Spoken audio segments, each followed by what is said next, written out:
Howdy folks, it's Johan, your favorite little ink blob, back at it again with Murders at Karlov Manor Draft. Alright, we had a rough day yesterday. Real rough showing, but such is the way, such is life. Today, we're back, we're calm, we're cool, and we're not going to run into some other terrible luck like we do with Massacre Girl. So, let's crack in and see how things go.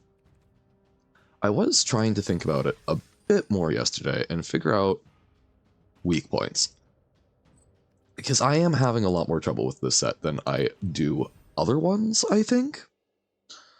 And I have definitely been talking about mulligans being an issue for me. I think I've been very conservative with keeping my hands.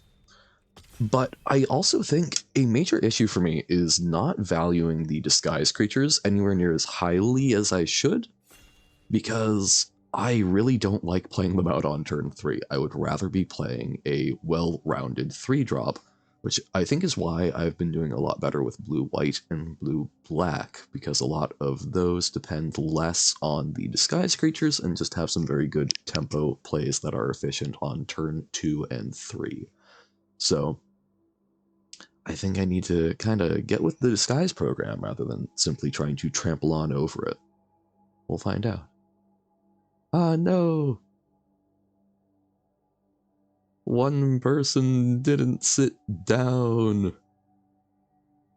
I'm back to the top. There we go. Second time's the charm. 2 more. Sit your butt down. We're here for a draft. Here for fun. Not for coffee, the restroom, falling asleep because you, like me, make poor life choices and play games far later than you should. There we go. Fantastic. Okay, Incinerator of the Guilty.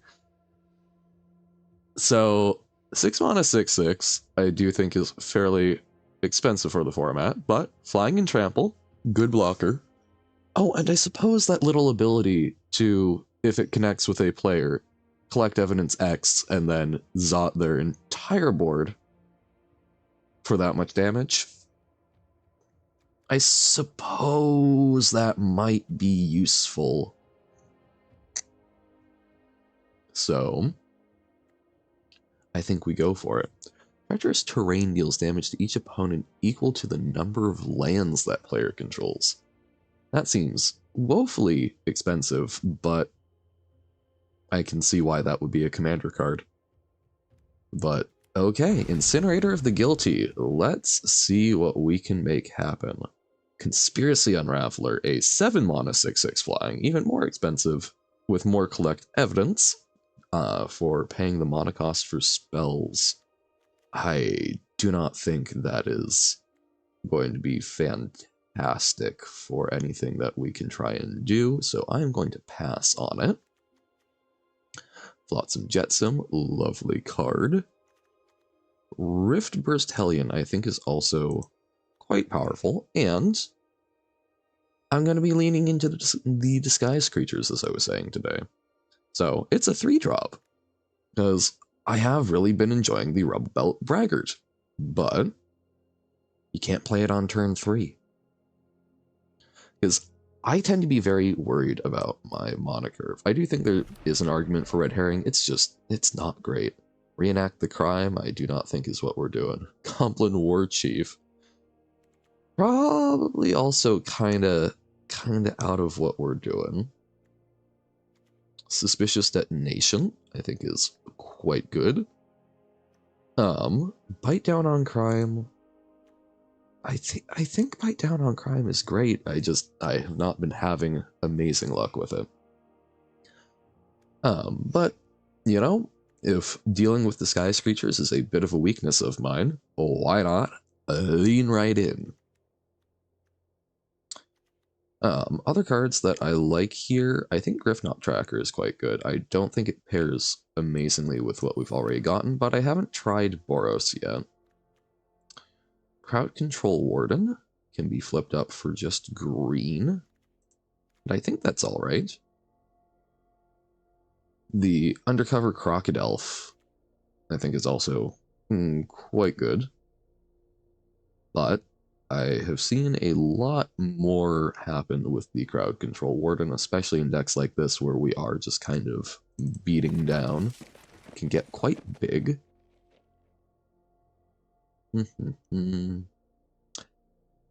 Howdy, Cholera. How's it going for you? I'm doing fantastically today, if a little tired.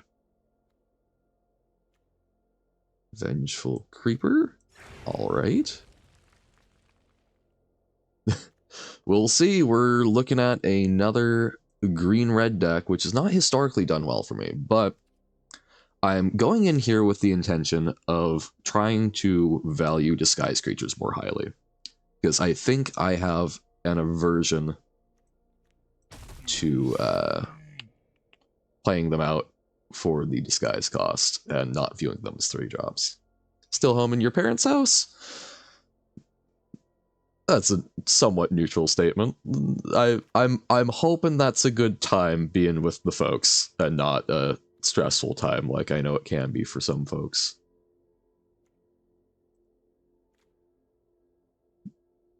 I suppose the culprit I don't think is great. I don't think any of these are probably what we're looking to do. But nah, I don't think Breakout is actually it either. Let's go with Undercover Crocodile. Demand Answers, I think at least a 1-of is good.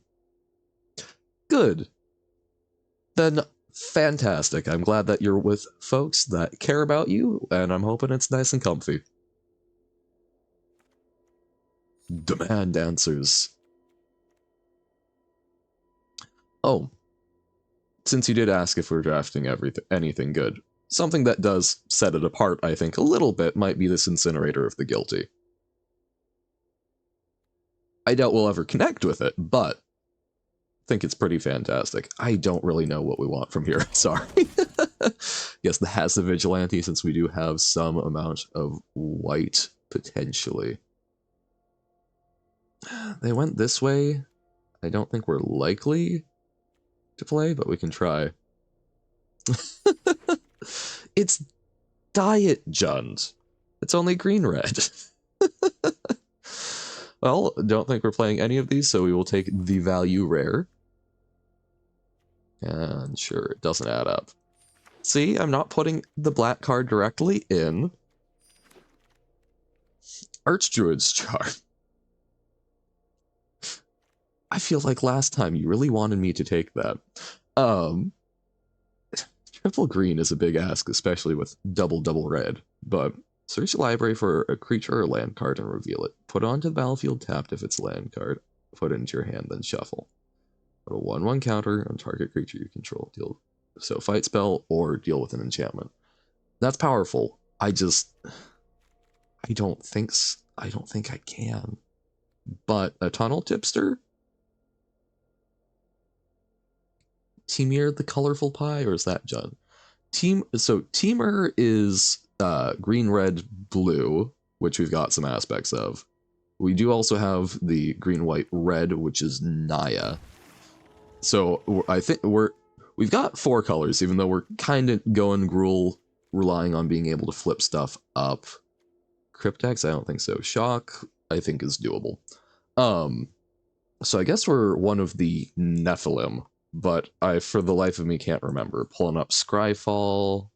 Nephilim, which are we? We are looking at the Ink Treader Nephilim, the everything but black. Mixed Teemir and Dimir together. My gosh, you aren't able to keep track of all of these made-up words? That... crazy. I think that is a very fine mistake to make. Okay, Bullrat Clan Basher, It's so good. Oh, this curve is killing me. But look, it's a 3-drop. It's fine. Look at all of our 3-drops here. We're doing amazingly. Yes. I don't know where we display, but we can flay. We'll go with the second basher. I do think bite down might have been the better option, but airtight alibi I have been quite happy with. We could also do suspicious detonation. I've just been finding, while I do think it's quite powerful, I have not been playing a lot of decks with anywhere near enough artifacts to really support it. And doing it for 5 mana in this format has not seemed worth it. By 5 mana, they've often flipped whatever it is up, and you're just having a bad time all around. Oh, I guess 3 drops. There we go. What a curve. Second reenact the crime. Case of the Trampled Garden, I like. I think that's good. I think this is a card. It doesn't do much on its own, but this is something that can turn your disguise creature into a much more powerful threat on turn 4. It's very good on the beatdown, and it gives value that helps really set a deck apart. Analyze the Pollen, I don't think we're looking for, but Aftermath Analyst, even though I don't think it's fantastic, I do think is a 2-drop that blocks disguise creatures. Person of Interest, I also think there's an argument for, but I do want to have a few... Okay, well, that makes the decision for us. Offender at Large. So, typically speaking, I would have been taking Rubble Belt Braggart here. I think... Oh, wait, no. Bite Down on Crime. If there wasn't this Bite Down on Crime, I typically would have been taking the Rubble Belt Braggart, but I think in this case I would take the Offender at Large curve-wise, because again, trying to lean into disguise a little bit more and see if that helps. Rubble Belt Braggart, we will take here. Pick your poison. We will take.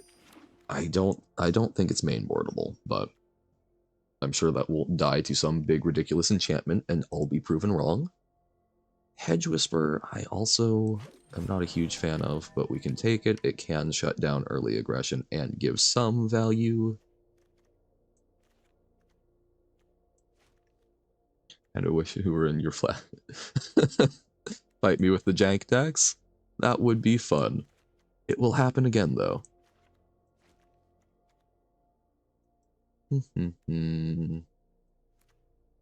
Triple Bite? Okay. Yeah, so like, this...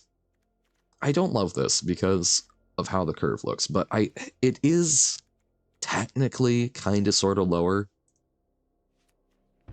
I don't know.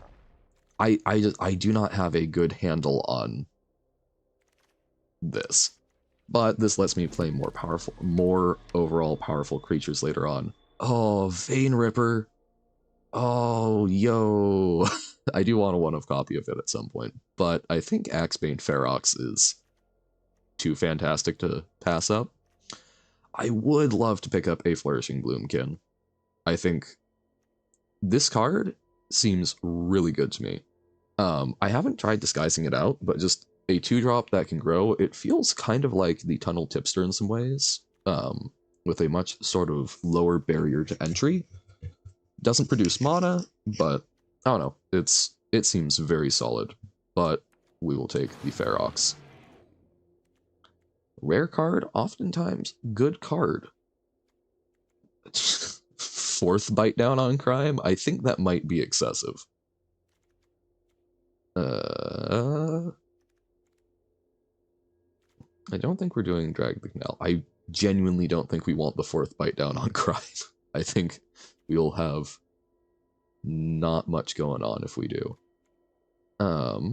We are at only 18 cards right now, but I'm going to take the Hedge Maze. We might play it to help with the crocodile, or if we see something simic and fantastic. We could go an innocent bystander. I do like it as a piker. We could also take the offender at large. Let's take the piker, I think. We do have a lot of high drops already, even if we are thinking of them as capable of being 3 drops at least.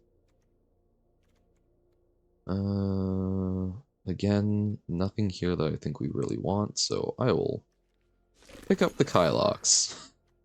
Might do something fun with them later. Second Tunnel Tipster, I really like. We have plenty of disguise.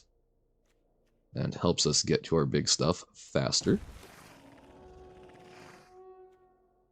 Case of the Burning Masks. Might be a little hard to support. I suppose the culprit, don't think is great. Could take another innocent bystander, which I think we probably do to just be able to hit our 2 drops. I think we've got just better removal than the Case of the Burning Masks can provide. Rebel Belt Braggart, probably don't want number 2, but we've got it there if we need it. 2 mana, 2/1 Surveil, I don't think is great. We'll take another Crowd Control Warden, even if it's a little awkward. I think we'll take the Eavesdropper over the second Bite. Just be able to get creatures down. Hotshot Investigators, sure. So, this is going to be interesting. Very, very interesting.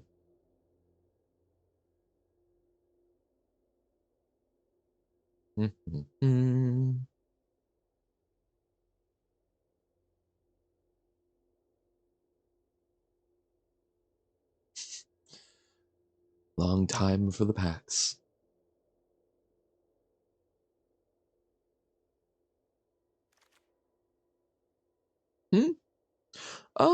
I think there are some.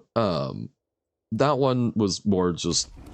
I do like to try and rephrase when people say things, because I, generally speaking, find that when people rephrase it, they have probably listened and processed it better, so oftentimes if I am using a different word when I'm talking about stuff, it's probably more because I'm going, oh, they have said something, and I am hearing it, I am processing it, and I'm repeating it back and demonstrating to you that I have heard and understood what you said.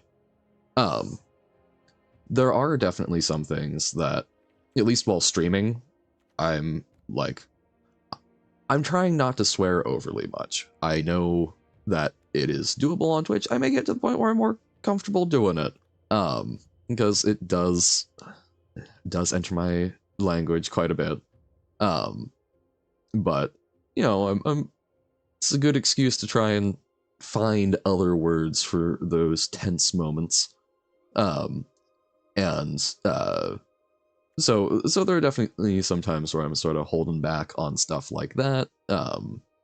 Yesterday, while playing Hades, I was talking about Medusa a little bit, and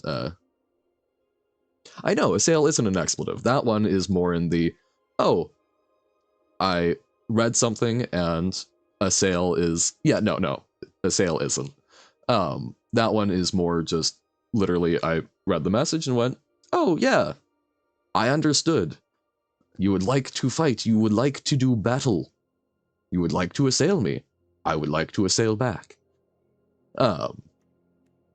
So just sort of a rephrasing for demonstration of understanding attempt.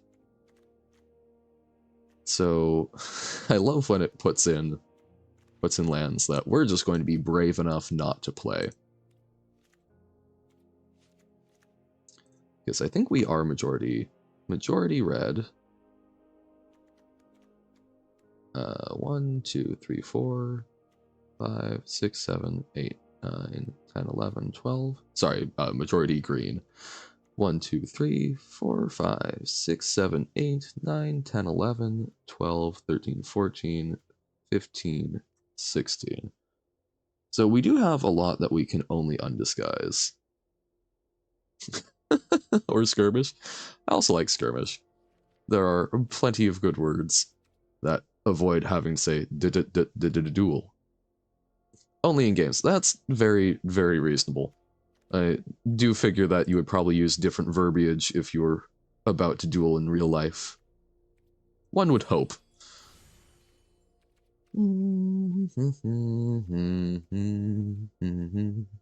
Why Auld Lang Syne? Why was that where my brain went? Beasts are much more reliable Sure. than humans. Vivian Smash. Dino. Let's get some goblin-y boys. Alright. Have at the on guard. Perfect. I did do fencing for a little while. Not terribly much, like 2 weeks of it. It's very fun. One of my favorite mottos that I came across was, real friends stab each other in the front, which is very true. Even though you are wearing Kevlar and a fairly effective helmet, you can really mess someone up getting them in the back with an epee. All right. Jinxed. Okay, well, we've got a turn 2, a turn 3, and some fantastic turn 4s, so let's see if we can get there. Be there or be square. Oh, I know this was like last week that you mentioned it, Cholera, but I did look at desktop notifications, and I, for the life of me, could not find anything on the streamer's end on Twitch, not just like in my settings, but just researching people talking about it. There was some stuff for setting it on the like user end. So I don't know if there's something I can be doing to help push them, but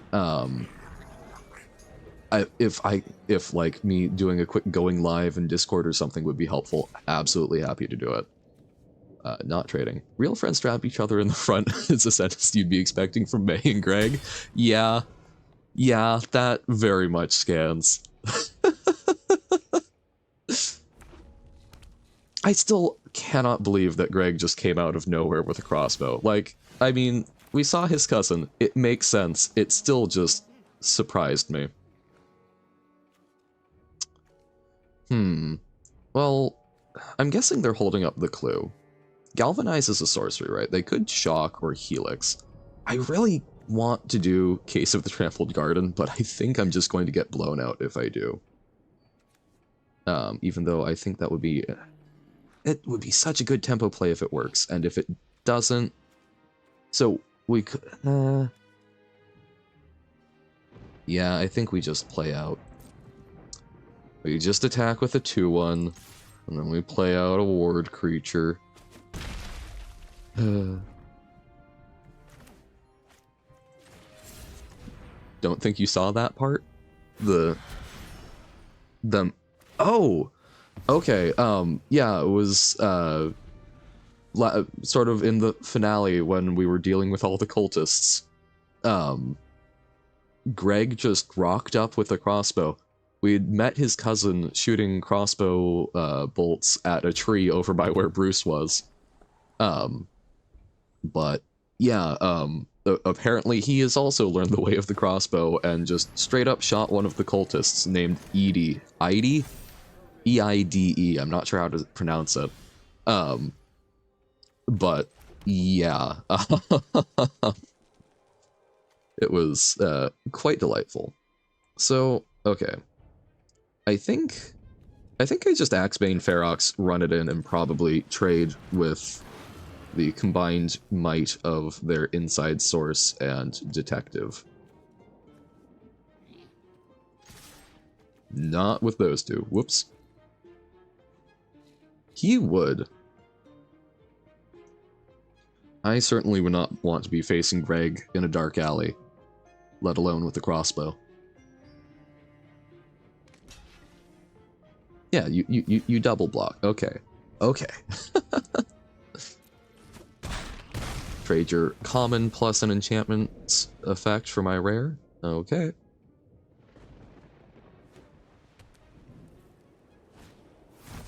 Person of interest, I think, is much more doable. Incinerator of the Guilty is a fun pickup. I think we Case of the Trampled Garden onto the Innocent Bystander. Oh, actually, we can do it onto both of these. Yeah, I forgot that you could put it on 2 creatures. And then I think we Kraken with both. And they probably trade for the Crowd Control Warden. But I'm kind of okay with that.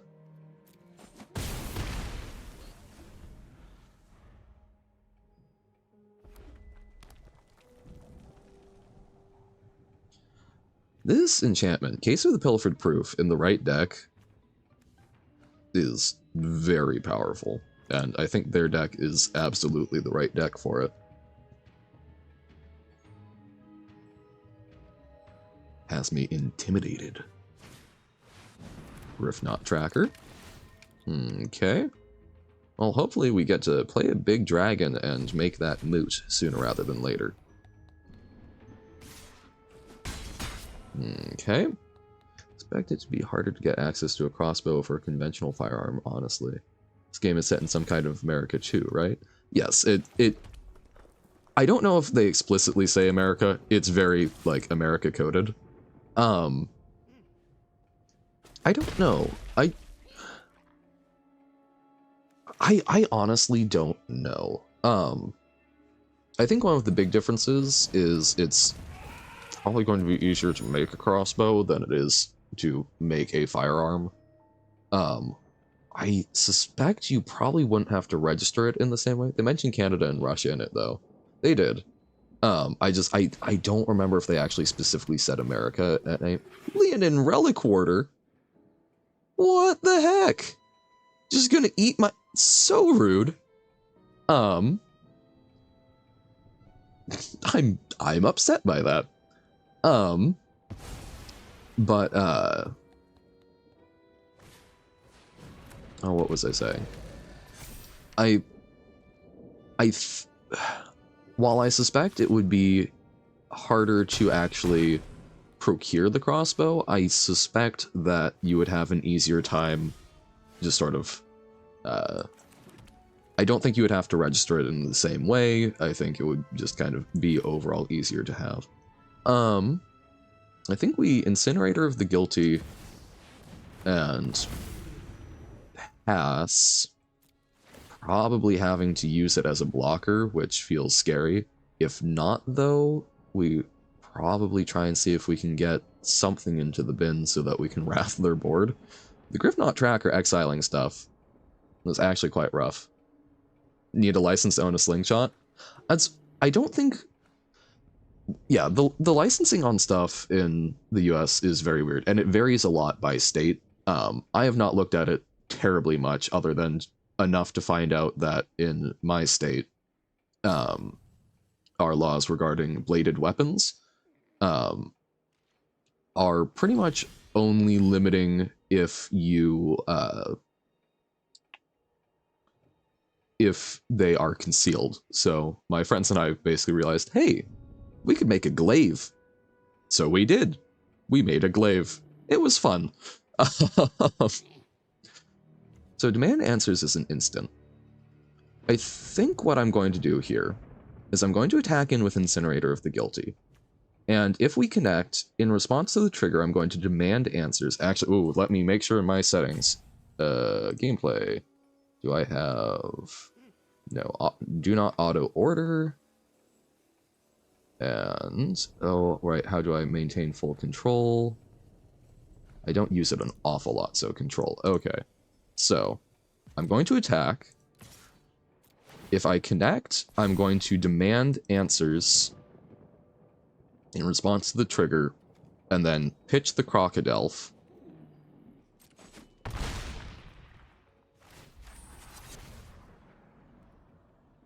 Oh, yeah, shoot.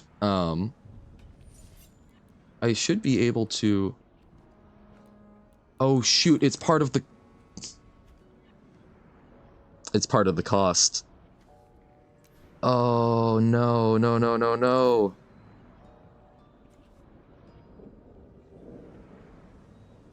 I thought I could do it in response.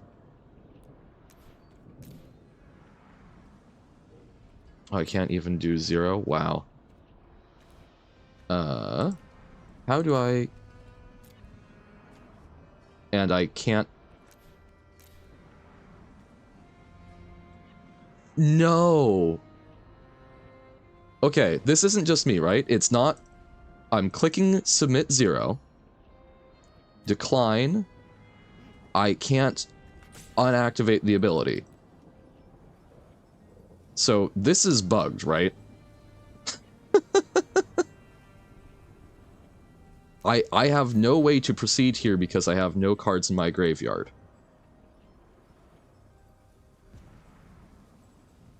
Which is going to force me to timeout. Or at least auto-pass the turn. Which really sucks. I think we're just dead in that case, most likely. I'm going to let it go in case it gives us a chance to respond and potentially win. I will absolutely file something to Wizards. That's rough. It was already a punt, don't get me wrong. Demand answers, should have done it before... Should have done it on the declare blocker step. I was just very concerned about them killing the incinerator in response. This is miserable.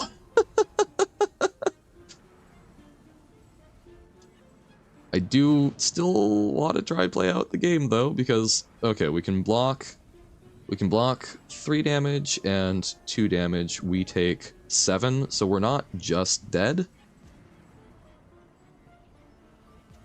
I mean, we are likely dead, but we are not simply dead.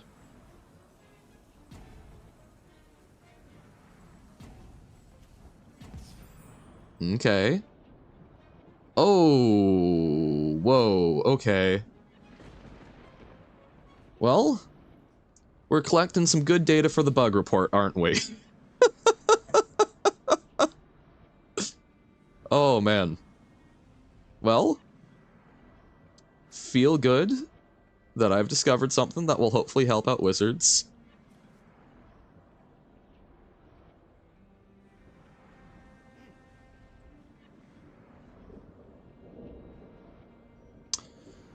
I'm going to give this 30 seconds. If nothing happens, I will simply concede the match. If it actually does anything, I'm hoping to capture that, but I also understand it's probably not entertaining to watch a card just have a conniption.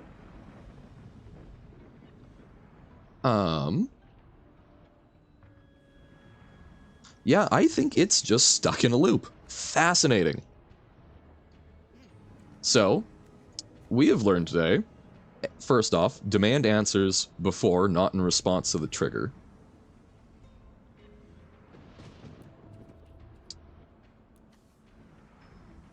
Oh no. Okay. So the concession didn't work. Let's restart the app and see what happens.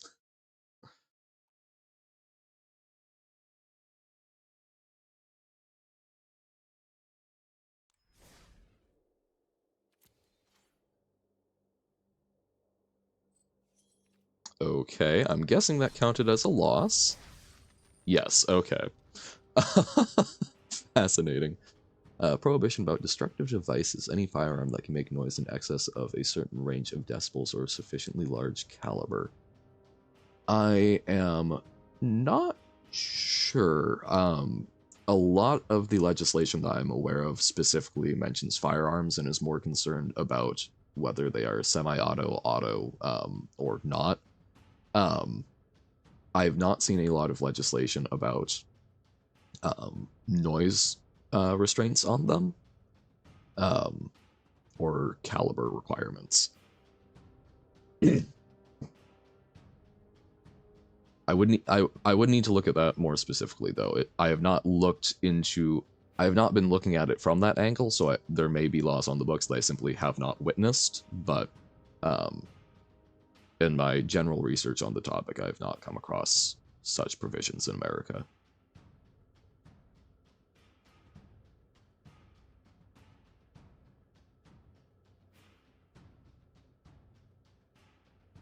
I have looked into noise requirements for blacksmithing, because I will say on the bright side, where I am, despite not feeling like a very rural area, is technically considered farmland, which allows significantly increases the options for hammering on hot steel in the middle of the day.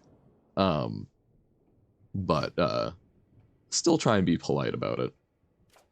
Some anti-material rifles that generate so much sound velocity that they can start nearby car alarms. I have seen some of those.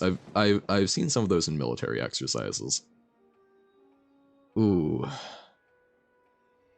Okay, so mulligan decisions. This is a hand that this is tough. I do think I need to mulligan more aggressively, but this hand does have the tunnel tipster, which can get us to a 4-drop a lot more quickly. I think this is probably fine because of the tipster. If it wasn't, and this was a different 2-drop, while I would be tempted, I think I would chip it off, but I'm going to keep this. This may be wrong.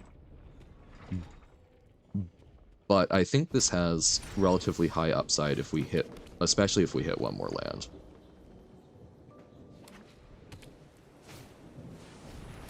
I really don't like that bite down on crime defaults to that. That really gets me.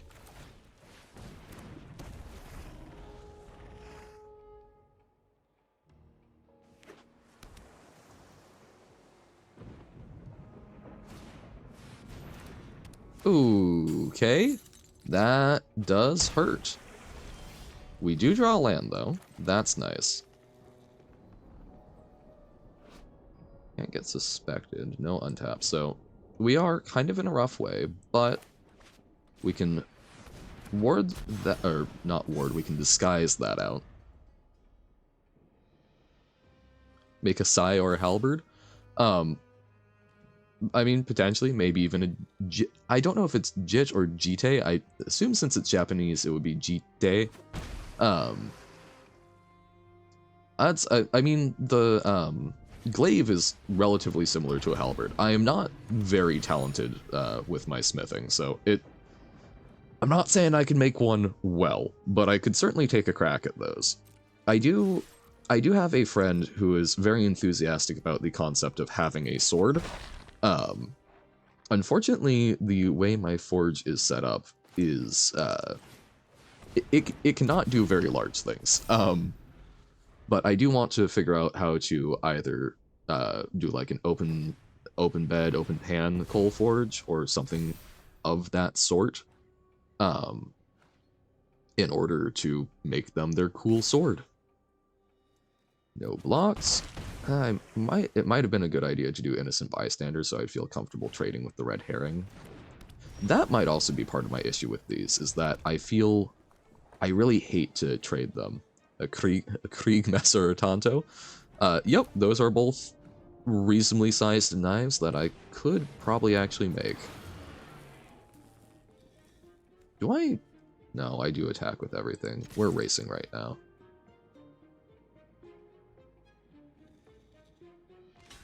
Okay. So then I think next turn I probably bite the Gear Drake and then maybe hold the Ferox back on defense. Yeah. Oh, that's terrifying. Or actually, wait. So 4, that flips up. That would be 8. Wow, I would have had lethal if, because 8, 12. Oh, wait. Wait. 4. I can count, because that will get 4 1-1 counters. So 8, 12, 14. Okay. Sick. Wait. For each other.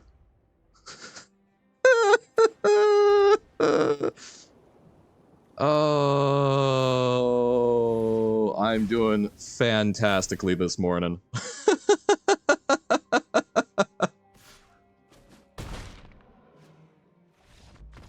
Yep. Oh, no.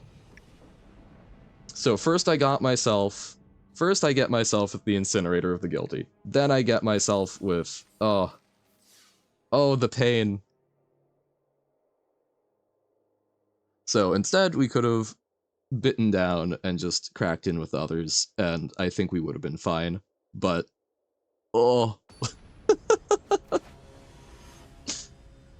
quite possibly. But, on the bright side, we did have that bug with Incinerator, and we had not simply lost the game. I will report it to Wizards because I think you should report bugs. They have also been fantastic about refunding drafts in the past. Last hand was not keepable.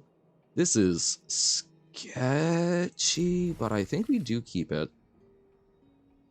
I think we actually ship off the tipster since we're not going to be casting it early. Whereas the bite down on crime we can make use of later. I mean, with a hand like this, going 0-3 is not unlikely. No blocks. Alright. Yay, Rift Burstelion, but I think we'll do the Crowd Control Warden since we're more likely to be able to curve into it. I think I will attack. And if they do that, we might just trade them.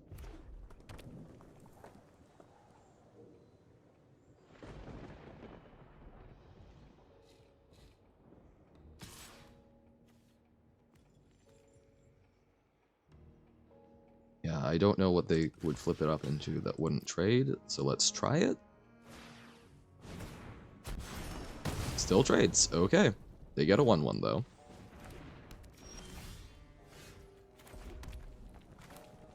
Then, I don't think we're going to fight that, so put out the Crocodile and hope we draw a forest next turn. Are they stuck on lands? They are. We are also, but in a slightly less bad way.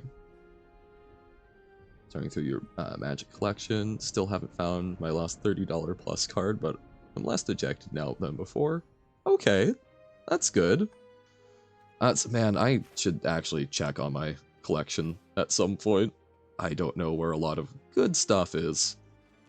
I kind of want to bite with the Lost an Urborg Grave of Yawgmoth last year? No! Not good.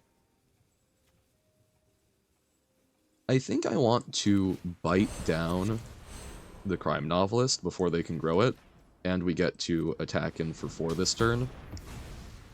I think... No, losing cards sucks. I am very paranoid about it. That's part of why I haven't looked at my collection in a while, because I'm worried about what I'm going to find, but...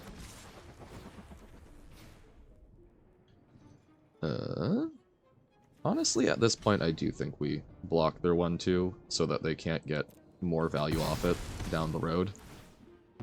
We're not going to be able to attack in with it. Hey! Swing in with Crocodile and uncloak it. Seems good to me. Get some clues.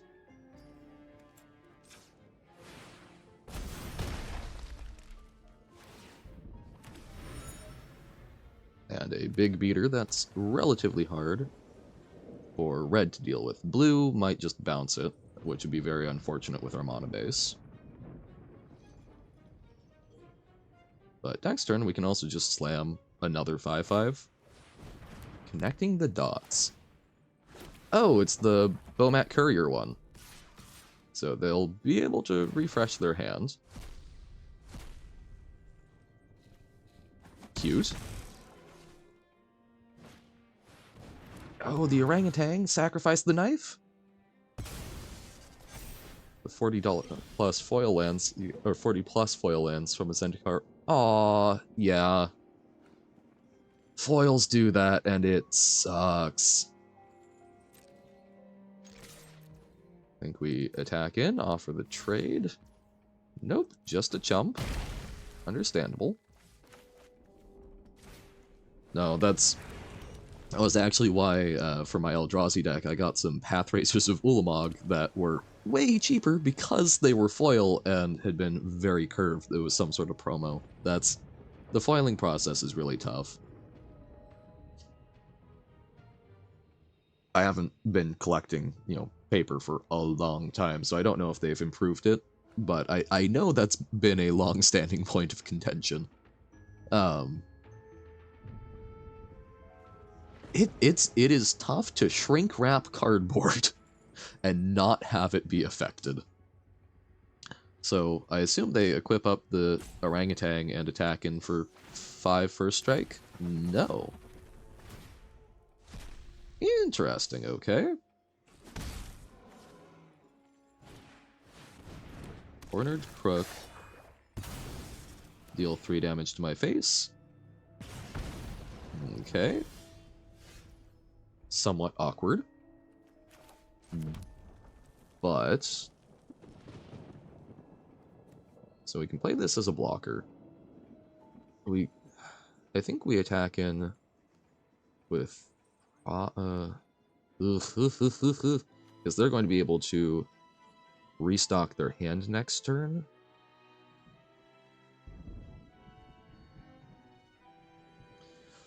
So, you know what? I think we do actually just crack the clue first and see what we draw. If we get a bite down on crime, we're fantastic. We do not get a bite down on crime, we are doing less fantastic. So, they can just trade, but if we don't, they just knife it up. They get knifey with it, so...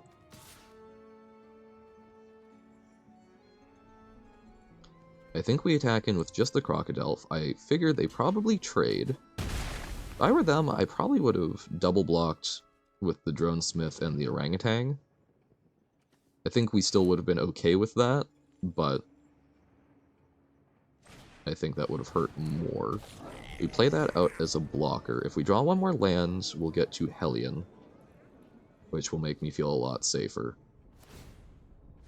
They really don't want to equip up that knife. That's fascinating to me. Okay, Criminologist, sacrifice, draw a card. Seems quite good.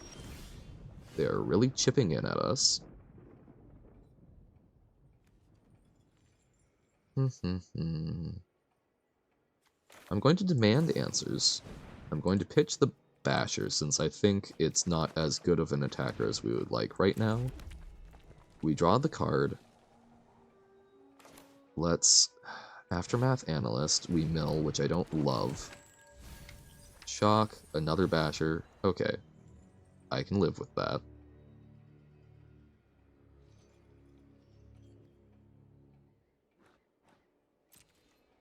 I'm going to attack in. I assume double block. Yep. We will kill the Criminologists. We will play out the Hellion face down. If they attack with the Orangutan, we get to block and make a clue, and then we can hopefully... They have their own Incinerator of the Guilty. Well, fortunately, Hellion blocks it, but... rude. That's our card. Okay.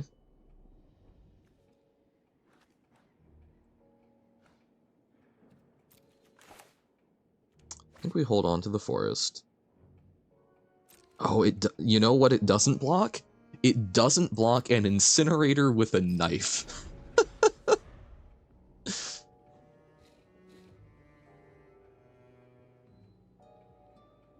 Hopefully they don't notice. They don't notice.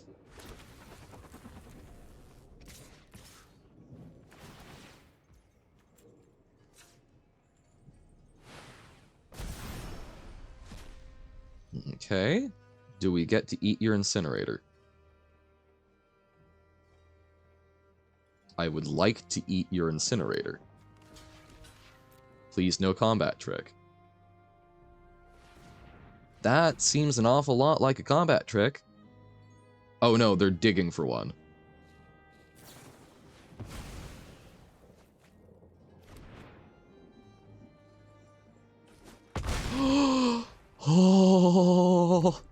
Okay.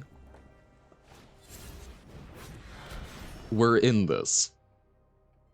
We aren't fantastically in this. They get to draw 7, but we are in this. And we draw another land. Oh my goodness.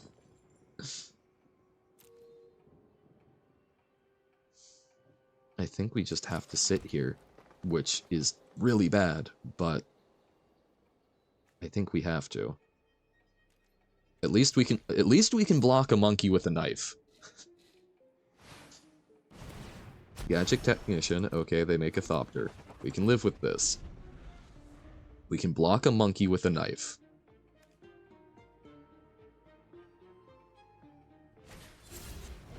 Okay, another morph, or disguise. Oh, this is tense.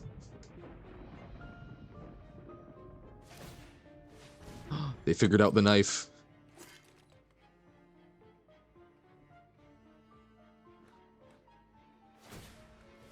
And they also figured out they can pitch their hand. So, that said, wait, 12? Didn't they... I thought they were at 17 cards in their deck. Where did the extra ones come from? It's like, oh, we might be able to mill them out. Weird. Oh, because they were exiled. Never mind. I am silly. Okay. We held them off. We would really like to draw not lands, please. Our opponent has a full hand,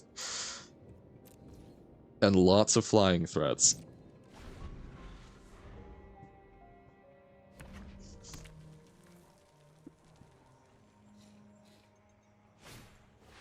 Prime Novelist. Okay.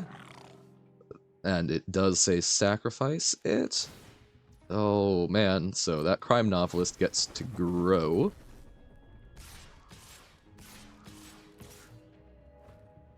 Yeah, I would love to block the Thopter. I cannot really afford to do that, I don't think. Block the monkey, and we chump there. If they flip it up, we can just get a land card back, I suppose. Concealed weapon. Oh no! Oh, that's so bad. I forgot about concealed weapon. I think we lost this game.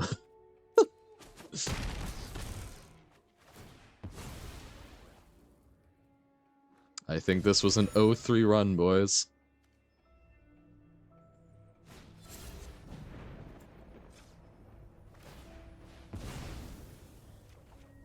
On the bright side, it was mostly due to my own stupidity. Like, I can own up to that. Bad luck? Eh.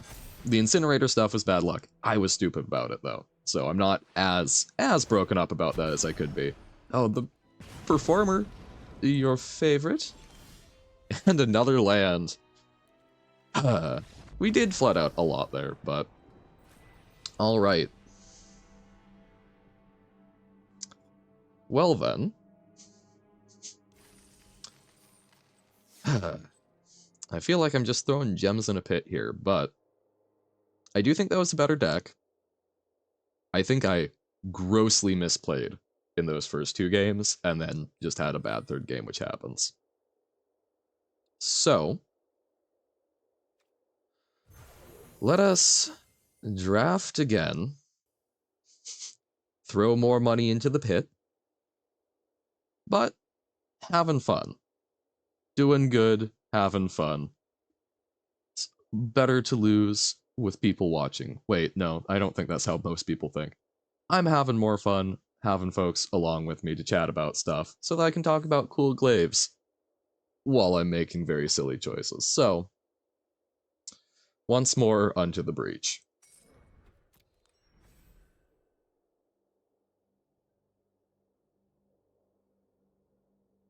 $3,000 gems. No. Yeah, about 3,000 gems in 2 days. Haha. All part of the process.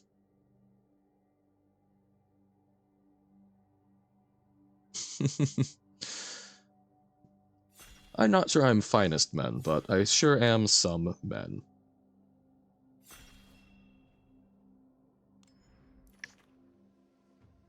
First pick Kylox, I do not think is where this format is at. Lovely card in Brawl. Don't think it's a good first pick. So, what would be a good first pick? Case of the Burning Masks, I think is tough. We could meme and slime. Galvanize, I think, is strong. Cold Case Cracker, I like.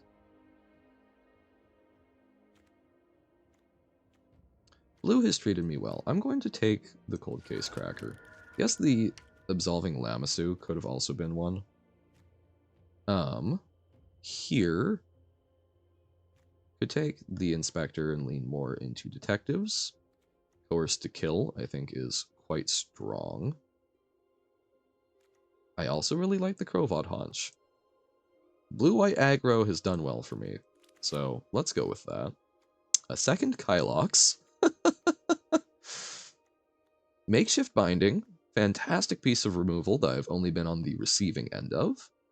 So, happily take it and do it to someone else. Back to our blue-white roots, because Gruul has not treated us well, except that one draft with Yaris. But I think that's more just been me having a lot of trouble making it work. Caught red-handed, not fantastic. Burden of Proof, I think, is good in blue-white. I think if we get Detectives, it's a fantastic combat trick and buff. Unauthorized Exit, I think, is also very good removal, especially with people playing off-color disguise creatures like we were. But I think I'm going to take Burden of Proof. It's the uncommon, and I think does a lot more if we get the right deck for it.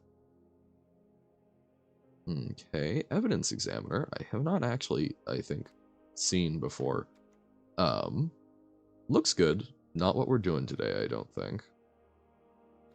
Make Your Move can deal with some very annoying options that we couldn't normally. Yep, Azorius again, back on my BS.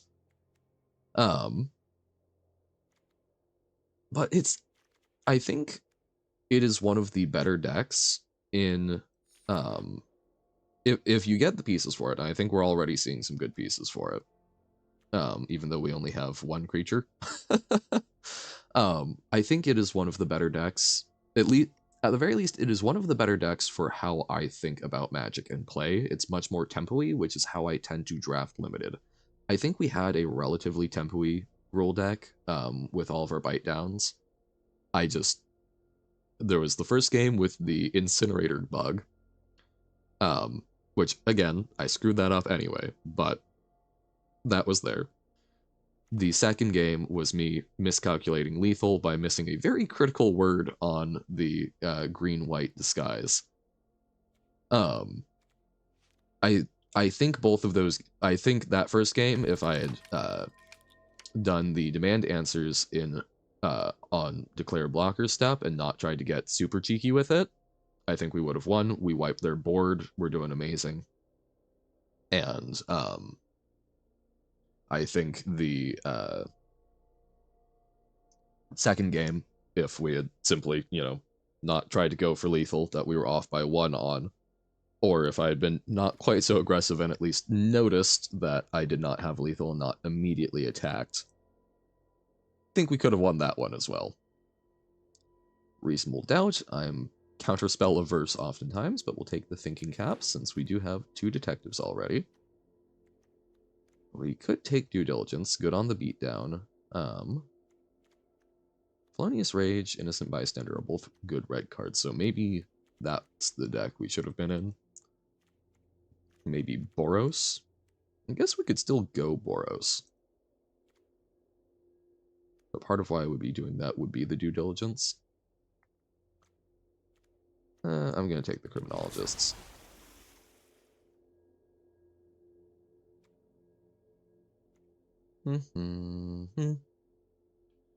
Second, make your move, probably a little much. Same with the thinking cap. These are not cards that I love running a lot of duplicates of, because there's a lot of things that you want to hit that are under 4 power.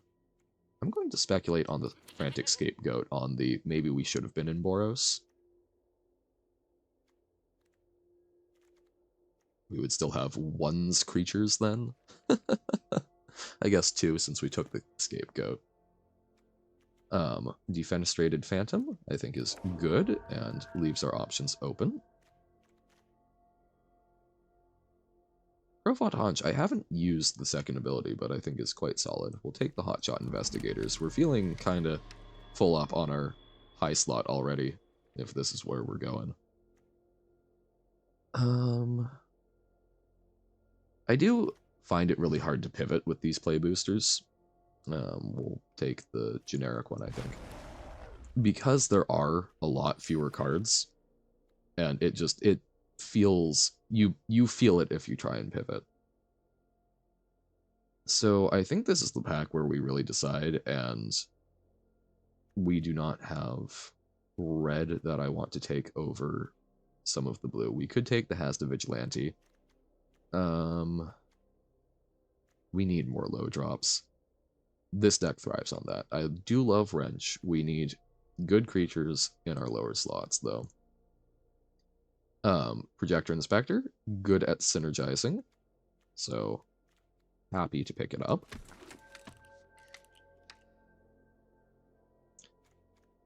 And that's, I think that's really my trouble with the format, is that I would so much rather be doing a Projector Inspector on turn 3 than a disguised creature, and I think that really warps how I draft. Yeah. There's Battlefield, solve a case. You can look at the top 6 cards, reveal... Right, this is the one that goes digging for cases. We don't really have any cases. I think there are some fantastic cases in these colors. We simply have not seen them this draft. Sudden Setback is a fairly good counterspell. I think we just take the second Griff Knot Tracker. we could guarantee some gems with the Eidetic Memory number 5, but I think we go with the Crime Stopper Sprite.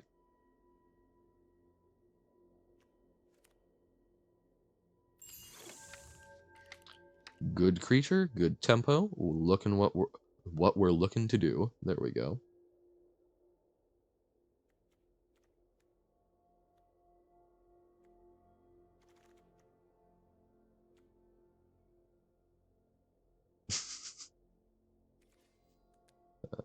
Oh, we can't name it during the draft. I'm back on my BS, and it's Azorius. I'm back on my AzorBS. No, that just sounds like I'm saying, like, Morbius, but Azorius. But I'll still probably do it anyway, because it made me laugh. Assemble the players. Oh. I really want that Seasoned Consultant. I guess we don't actually have a lot of 2 power or less creatures right now. I'd love to take this. I think this is the style of deck that does amazingly, and I don't think we've got what we need to make it work right now, which sucks. Jaded Analyst, I think we can probably support, and again, we are kind of creature light right now. So, I will take it. We sometimes get to attack with it. Thanks to the Projector Inspector.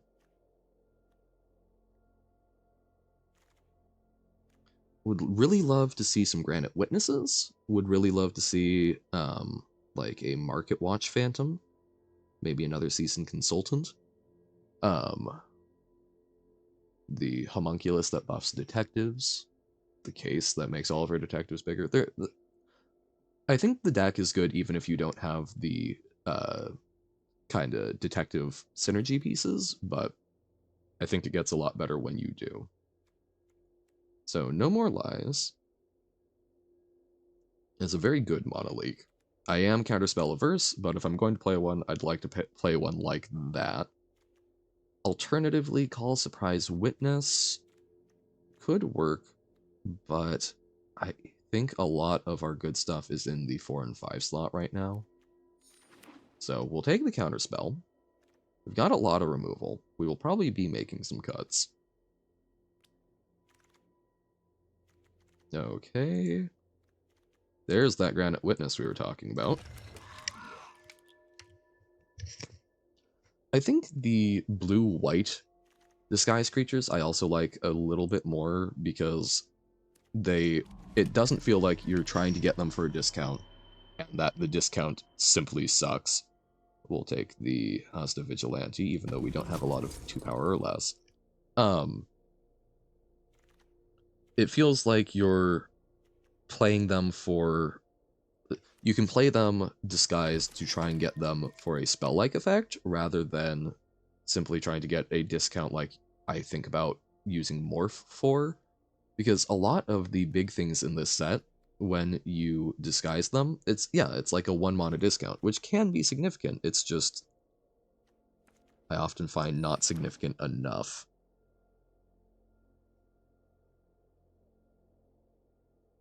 Which probably just means I don't have a good handle on the set yet, but such is the way. We learn, we throw gems into the void, and we have fun.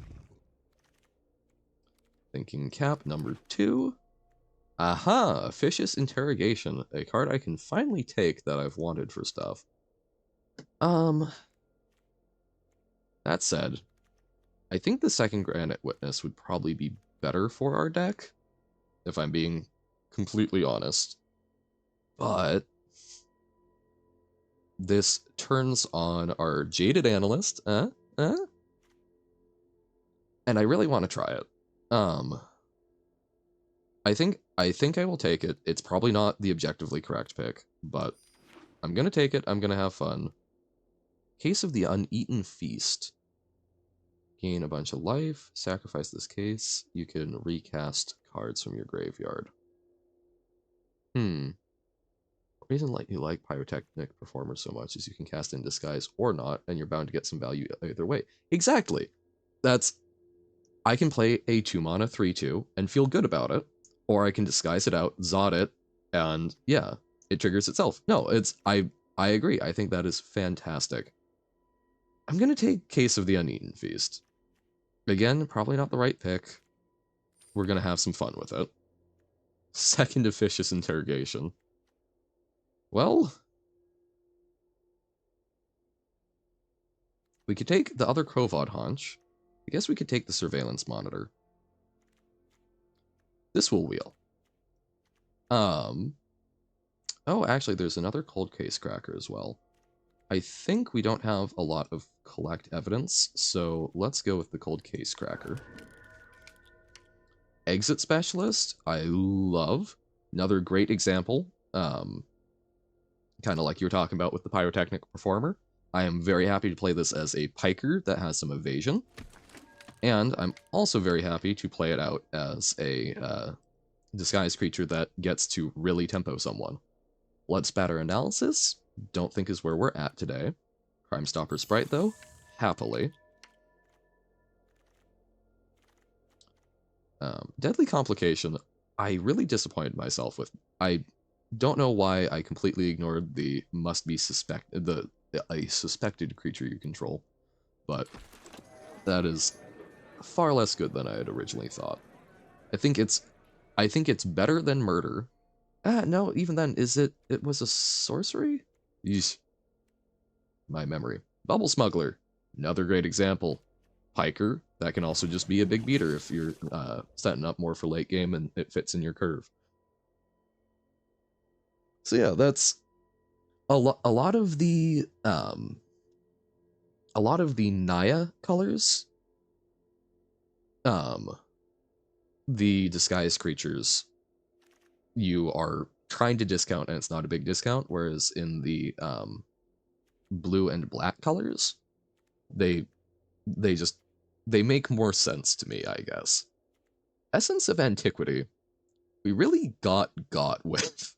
I don't think it's good, but 10 toughness is a lot if they don't have an answer. We'll take another Hotshot Investigators, I think. but we've got a lot of pieces.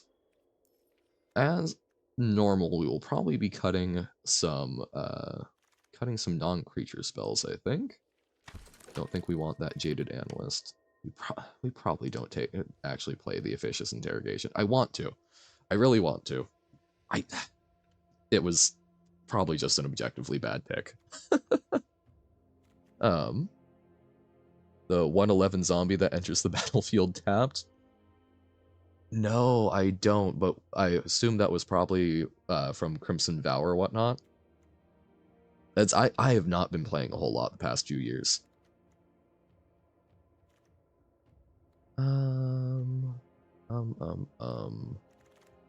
5 cuts, you say? Sure. I think we can cut 1 Hotshot Investigators. They're quite expensive. I do like them, but they are very much on the high end. Probably... Thinking Cap I do think is quite good. The other rare I took because I wanted it to work is probably not actually playable, because I don't think we have other sources of life gain to trigger it. Yeah.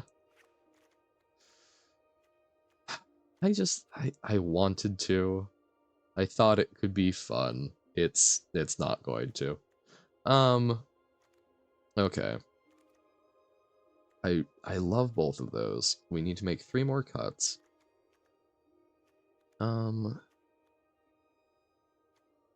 We could probably cut the unauthorized exit. I think we have other removal that's just generally better. Case file auditor, we don't have the cases to really make it worth it. 1 more cut. Let's do type creature. Create.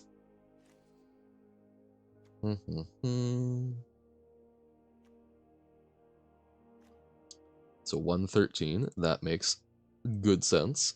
Unhallowed Phalanx. Oh, I do remember it. Yeah, Crimson Vow. Just a big booty. Okay. So, last one. What do we cut?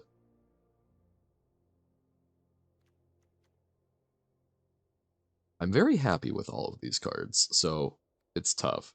Jaded Analyst is not fantastic, but I do think 2-drops are very important that we can just trade away. We didn't get a lot of the ones that we really like.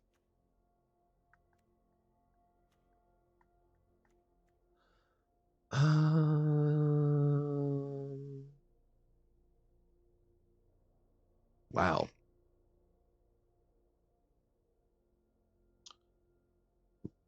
It might be the Vigilante.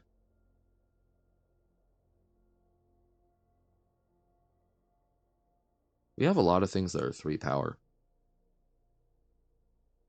I mean, it is just a 4/4, but I think we cut the Vigilante.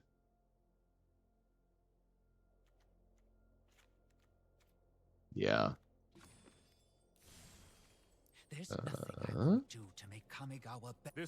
I don't think this deck is fantastic. I think it's probably a 3-win deck, but we'll find out.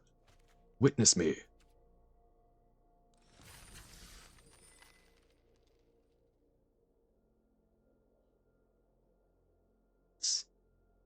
I will play it until 11. I'm hoping that means that we will get to tomorrow morning, finish it out, because we'll have been doing... I didn't name the deck. Oh, you're right. I was talking about it. Got so absorbed in the cuts. We'll fix that after this game. We've probably just conceded this one already. And we're fighting the Cat Earth Society? I know, I'll fix it. We know the name in our hearts. We're facing down, we have no name for our deck put in, and we're facing Cat Earth Society, which is a fantastic name, and I'm truly intimidated. We don't have a 2-drop to seize the advantage here. We've got a turn 1 play, then we do nothing, Then we disguise out a granite witness. I don't want to mulligan it, but I'm going to try and... Oh, look, it's worse. Okay. Well... I'll ship off the inside source. I wanted to try mulliganing more aggressively. I think we should have kept the other one. It didn't do a lot, but it was guaranteed to do something. I don't think going down to 5 is going to improve this. Okay, we do get an exit specialist, which I think considering how little we have going on, want to disguise out.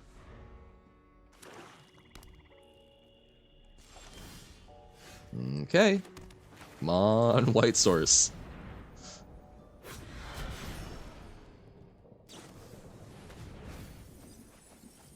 Okay. Oh, milled their Case of the Stash skeleton. They have a lot of rares. We've seen 3 already. Okay. Well, I feel safe cracking in for 2. And it feels a little sad, no value, but it is a 2/2 flyer. So I guess we just run it out.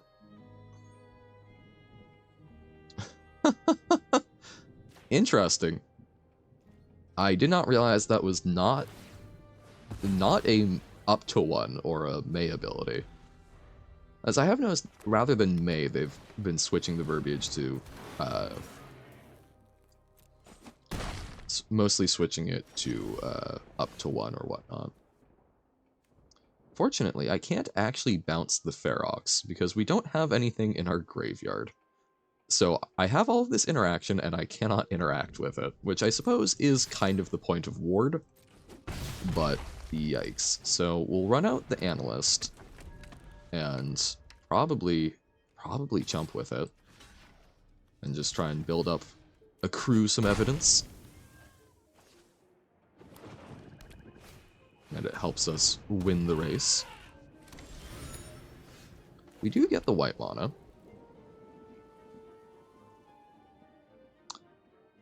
So what I think we do here is I think we bounce the Eavesdropper, even though they'll get extra clue value.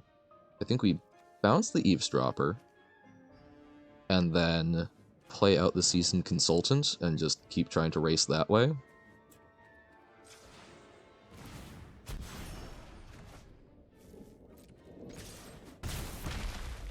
Because next turn, I think we'll be able to...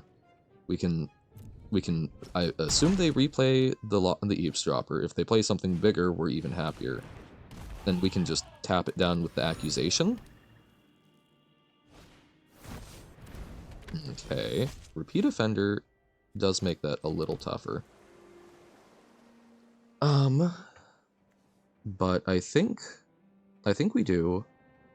And then I guess they probably block the Exit Specialist trade, which will let us make your move the Ferox next turn. And we're still probably cracking in for 5.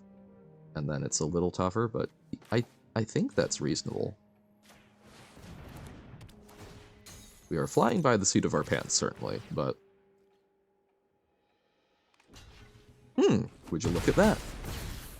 So we don't have lethal next turn, but we can either play out the Criminologists or simply deal with their Ferox, I think.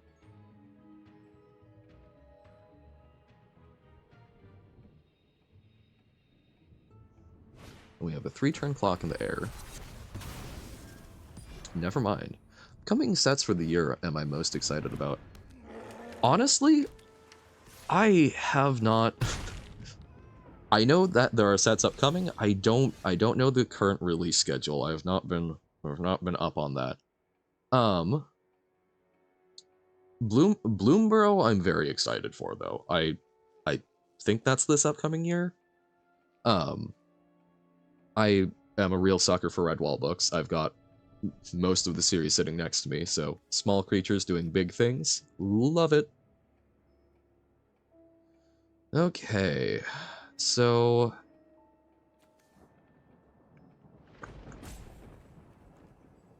I think we play out the criminologists. I think we be able to block the sample collector. And probably chump the Ferox. Make your move the Ferox next turn, and hope for the best.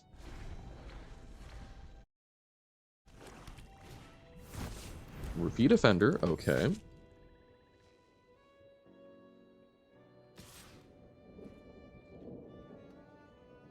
Yes, we are jumping 100% right now.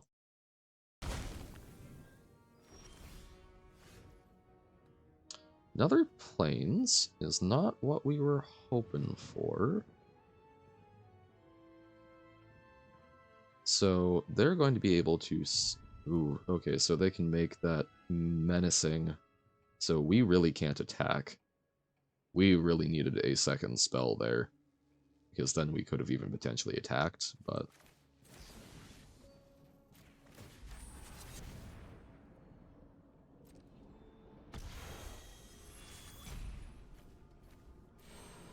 Because I think we absolutely need to do that. This is going to become... Okay, so, hold on. So they... Because those are swamps, so they have 6, so they suspect it, pump it to 3 power.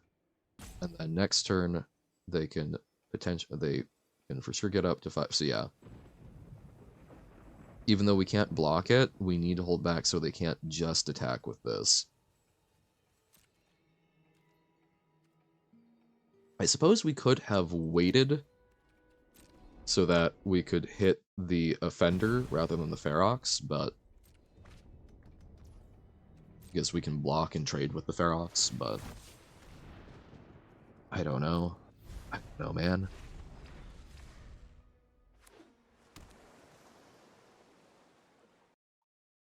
Upcoming set. So, Murdersatkarlovmanor.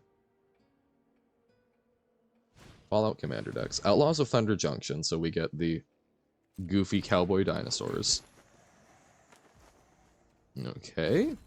Giving it indestructible.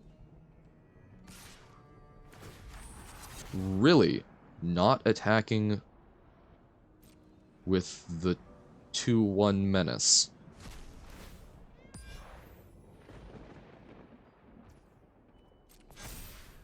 Well, I kind of have to block.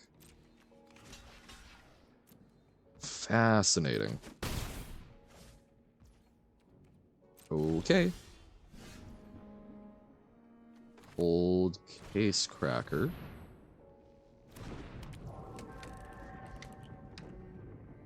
We're still in an awkward spot. But that was not, I think, the best move our opponent could make. Unless there's stuff in their hand that I'm very unaware of. I mean, of course, they've got 2 things, but... So this can attack as a 4/5 next turn. But we can double block, and if they attack with everything, we probably crack in for lethal? We're feeling better. So Outlaws of Thunder Junction looks very goofy, but fun in its silliness. Yes, Bloomburrow is this year. Duskmorn, I think, is going to be very interesting, but yeah, I think Bloomburrow I'm the most excited for. I'm a big sucker for small stakes. Oh, they had removal. Okay.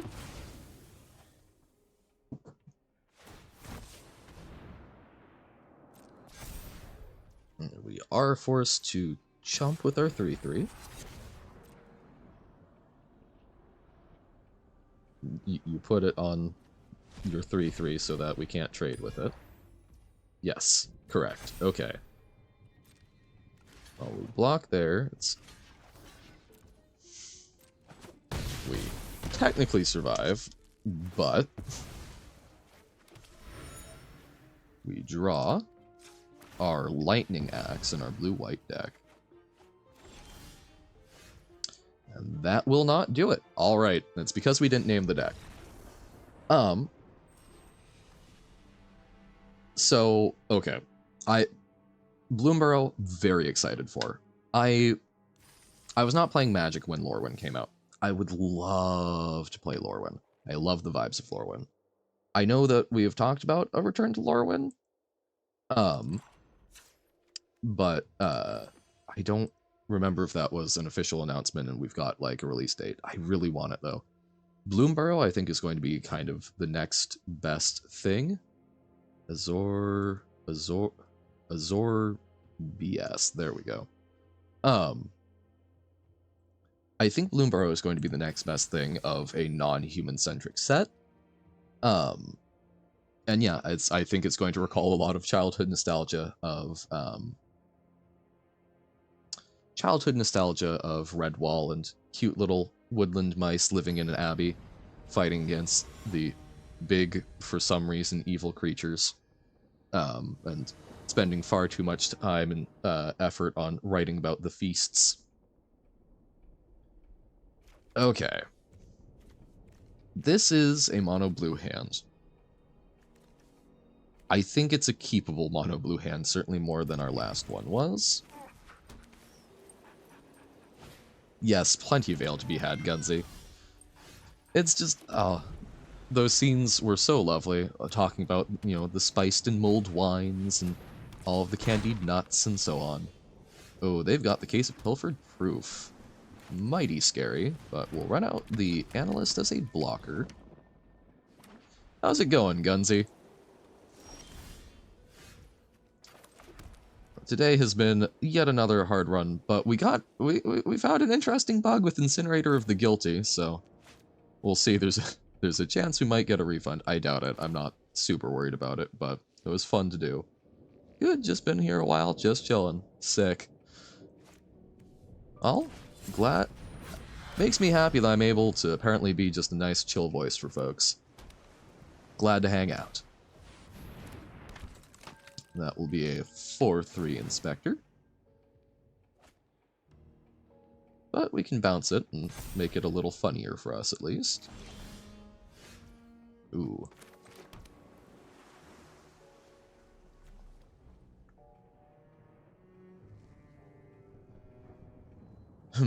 Okay, interesting. So we could flip it up, but then I guess we don't really get to attack in with it, so that's not as good of a tempo play as I was hoping. Whereas we can do the Griffknot Tracker, get something in the air, and then next turn we can hold up Bounce and disguise out the Bubble Smuggler, which I think is probably better. Case of Pilfered Proof is kind of absurd, because it's very hard to interact with in the format, I think. But playing at cooperative games, quite possibly. Still sort of figuring out my vibes. I do think that would be fun.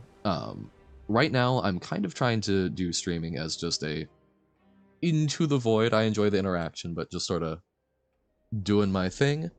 But down the road, glad to hear it. Down the road, like, a streamer I really admire is Doug, and I would love to do some, like, big interactive stuff with, like that. Doing some of the smaller cooperative stuff, I do think I would like to dip my toe into. I'm just not super confident with it at this point, but I would like to. So, make your move can deal with it. Hamhawks 42. I'll need to take a look. So, okay. Let's start off with the Griffknot Tracker attacking. See what they do to respond. Burden of Proof. Okay, so they're going to make it a 1-1. I think what we're going to do is turn this face up, bounce the 4-3 so they don't get to just simply chump it. They would have to trade. Oh, it does still have flying. I did think it lost abilities, but now we're going to make your move on the Case of the Pilfered Proof so that they don't get the absurd amount of advantage from it.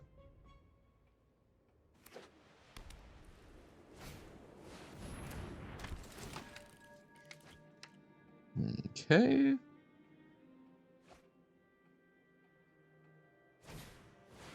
second projector inspector, maybe we can mill them out.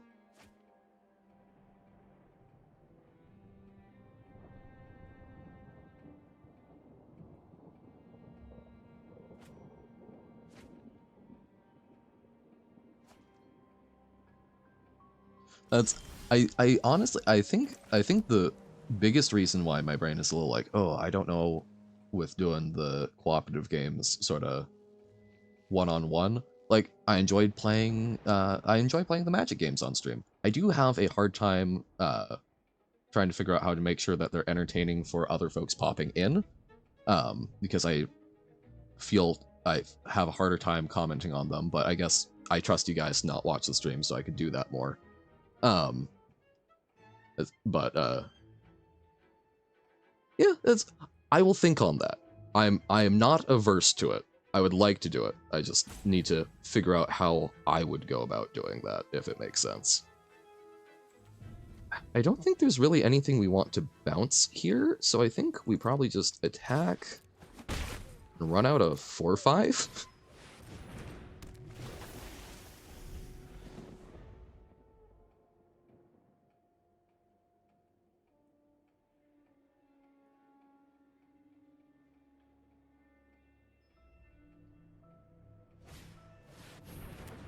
Okay, make it a 2-2. So it's a lovely, pretty kitty. We could haunch it up. But I think what we do is I think we get the bubble smuggler starting. Oh, and we can haunch it up. Doi. So we will equip 3-1 in the air.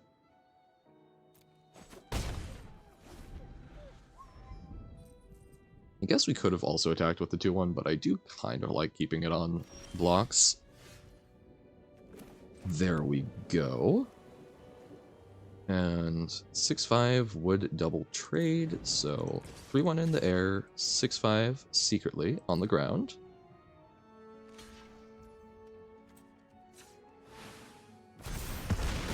Alright.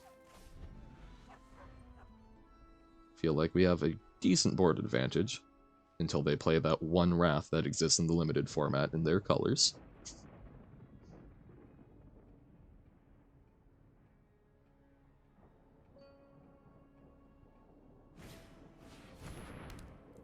They have a second case of the Pilfered Proof. Ooh boy. Okay.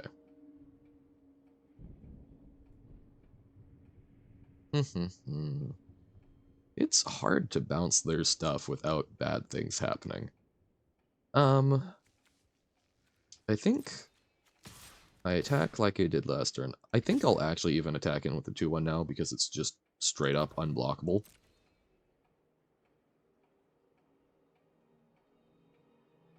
They really want to block with their 4-4, don't they? Okay. They're currently on track to kill both of them, which I like.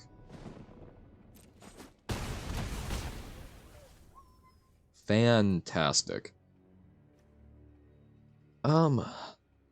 As much as it can apply pressure, I think we just hold on to the hotshot investigators because I don't think we need to commit more pressure to the board. I think we've already got a lot on them, and it gives us more options in case they do something that we do need to respond to.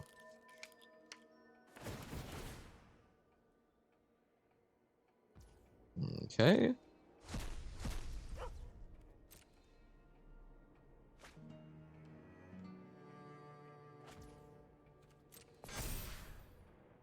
Funky and fresh.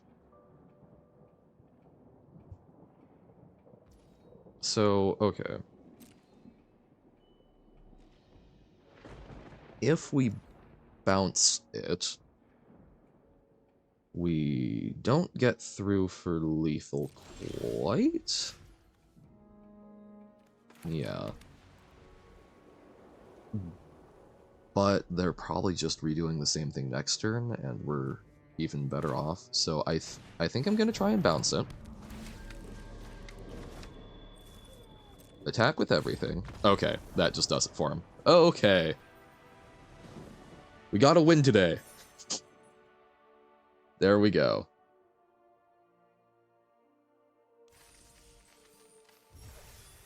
Wonderful. Running it back with our AzorBS.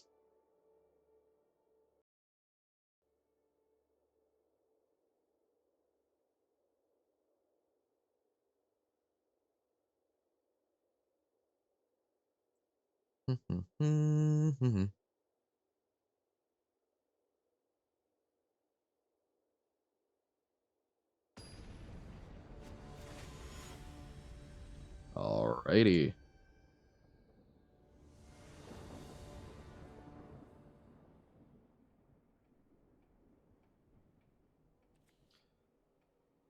Ooh, okay. Slow hand. But I think we're learning that might be more okay than I was pinning things on. Especially we're on the play, so if they play a 2-drop, we can... I guess it doesn't tap it down permanently, but we've got the Sprite, right?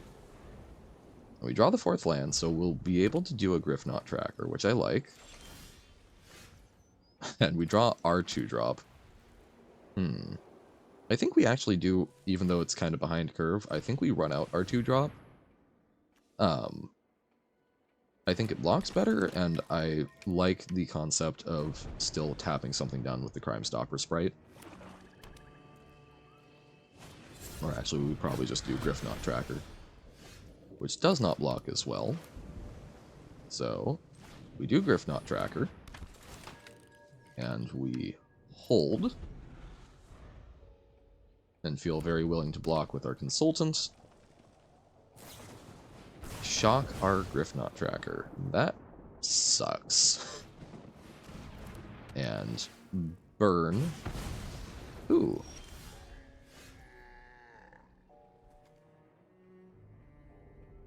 How did that... Deals 3 damage. Did they just convoke? Am I missing something here? So, shock cost 1. Why did this tap? We haven't gained life.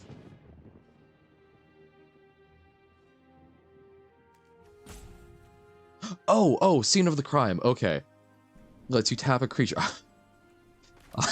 I was having a moment there. Okay. Benthic criminologists. Back in business. Wow. That, I was feeling mighty strange there.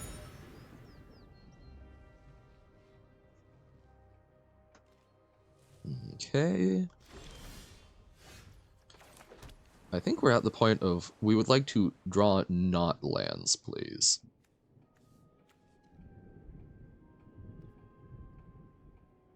I will attack the criminologists.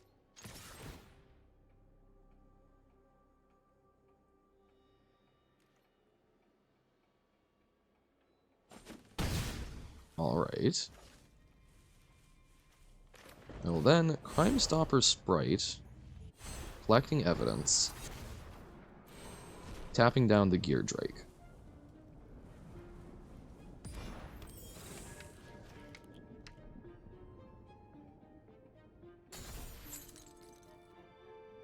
And pass the turn.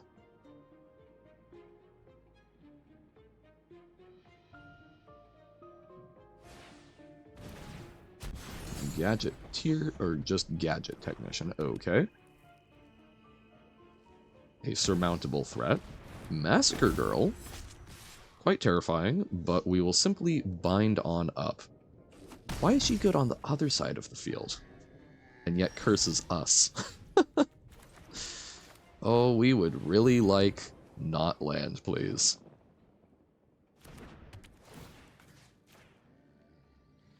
I think they will get to Case of the Burning Masks this upcoming turn, but I think we try and race.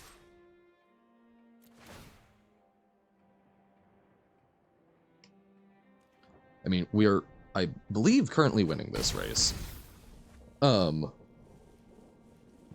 The Case of the Burning Mask, I think, will help them a fair bit. We need to draw something other than lands, but I don't think I don't think sitting back to block was going to help us out a whole lot either.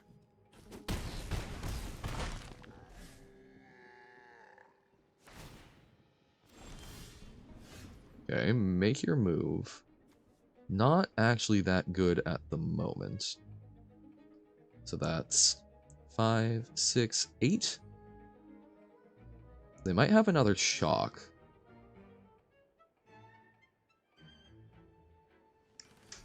Ooh, This lets us deal if they've got like a combat trick or something. So, okay. If they got a combat trick, it will buff it to at least 4 power, and we just get to kill it. They might play a blocker, so we can't really bank on getting lethal. I think...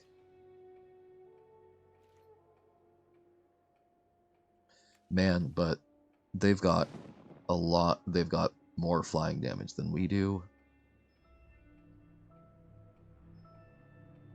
And they're gonna have card advantage. This feels very risky. I think I make the attack because I think we lose if we aren't fighting them at this juncture. We have some modicum of protection. We could very easily die, but I think our best chance is to have made that attack. And if they do leave something back to block and don't kill us this turn, it's probably going to be the Thopter, which we can kill with Make Your Move. They spend their turn doing outrageous robbery. We're pretty happy, I think.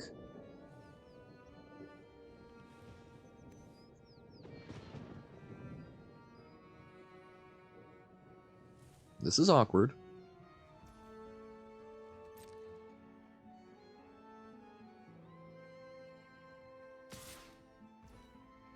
Okay. They are playing it safe.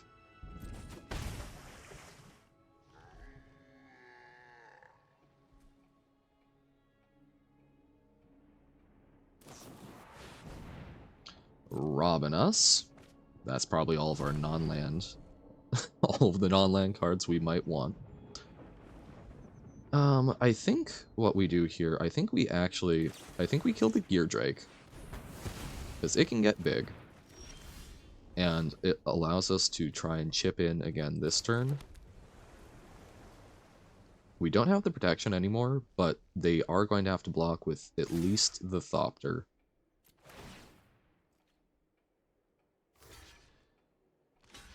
And they block with both. I'm happy with that. This is sketch. This is very, very sketch. But I do think the aggression helped. Cold Case Cracker, annoying. And that was one of our disguise cards. So probably the Gargoyle? Right? Maybe the Phantom? Okay, let's draw a card.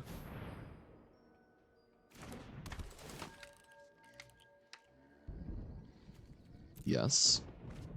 Oh my... So much land. Okay. Well, if we attack with the 4/5, I think they just double block. Those are both probably big flyers.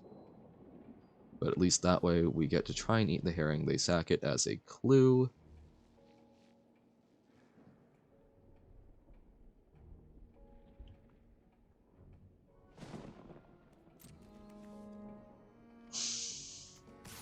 They do double block, they get a clue.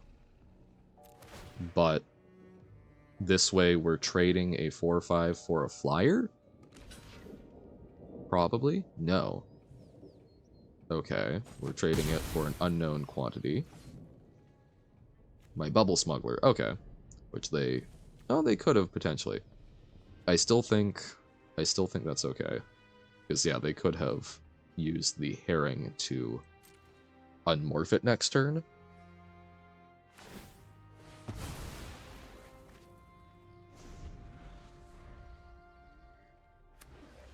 We will probably block with the Sprite.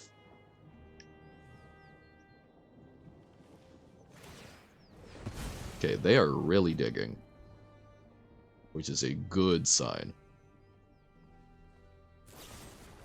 Okay. Murder. But, oh, they, okay.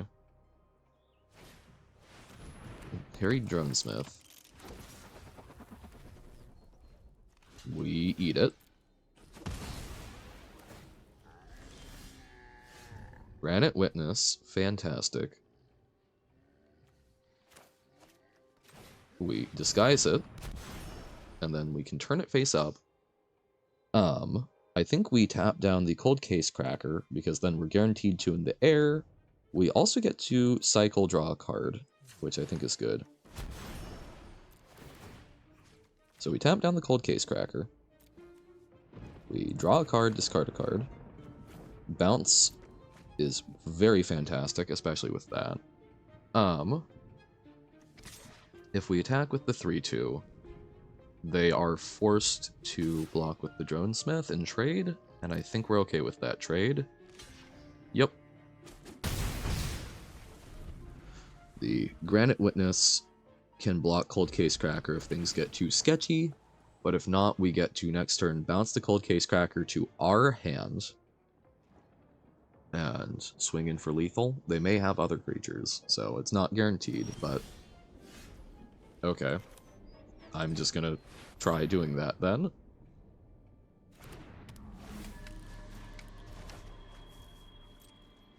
Okay.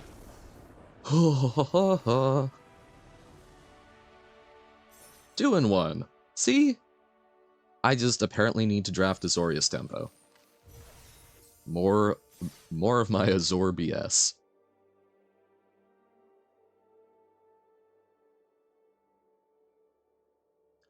I really want... I mean, I made Gruul work that one time with Yaras.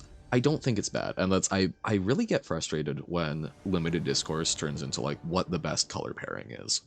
Because I think a lot of times it's based on statistics that don't... The best color pairing is the one that's open and that you're past, right? Because I remember, like, New Capenna, I drafted a whole bunch, got up to Mythic, I tanked it by doing quick drafts to just finish out because I was getting tired of the format. But a lot of people, blue-white, blue-white's the only way to go. I had way more success with red-black, because everyone else was trying to draft blue-white. So, I feel bad that blue-white has really been my home in this format, and I haven't had a lot of success in the other color pairings. I did have a good Dimir draft. So, yes. It's Spider-Man pointing at Spider-Man meme, but to fairy. But yeah.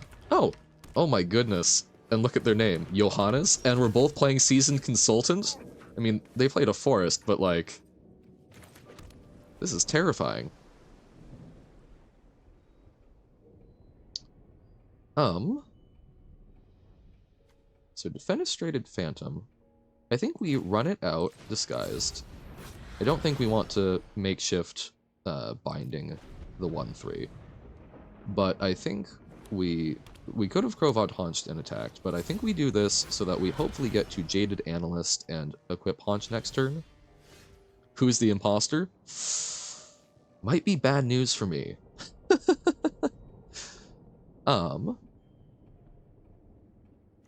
Okay, at this point, I think we will Thinking Cap, Haunch it up. I mean, see, they actually have the name Johannes there.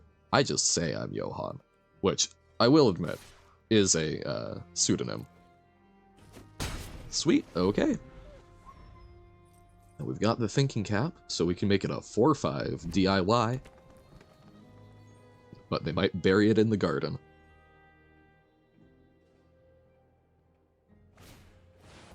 Eavesdropper?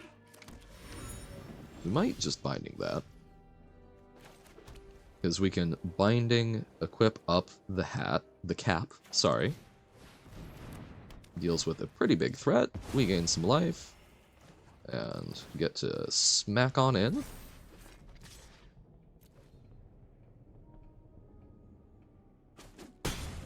We got the beats.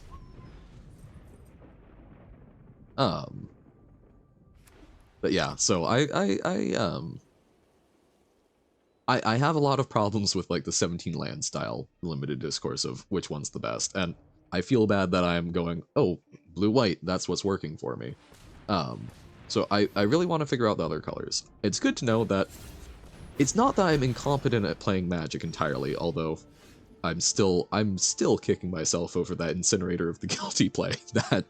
That hurt my ego. But that's something I should do at some point. I should work on.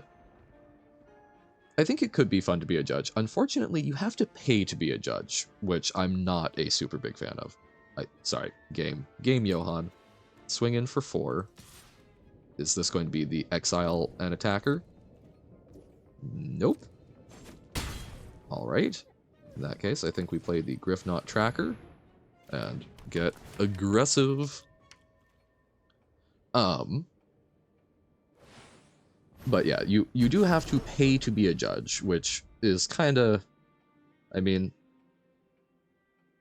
so you can be a professional judge. You have to pay. It's like being a tradesperson where you go and you pay for like an associate's fee, or not associate. You pay for membership of the professional society. I think it's $400 a year USD for being a judge. No blocks Basilica Stalker? Question mark? So you pay 400 USD a year. Oh, Conclave, okay. Oh. They are mostly tapped out. They could give something reach, but I think we try for lethal? No, it's not because they can block on the ground. What am I saying? I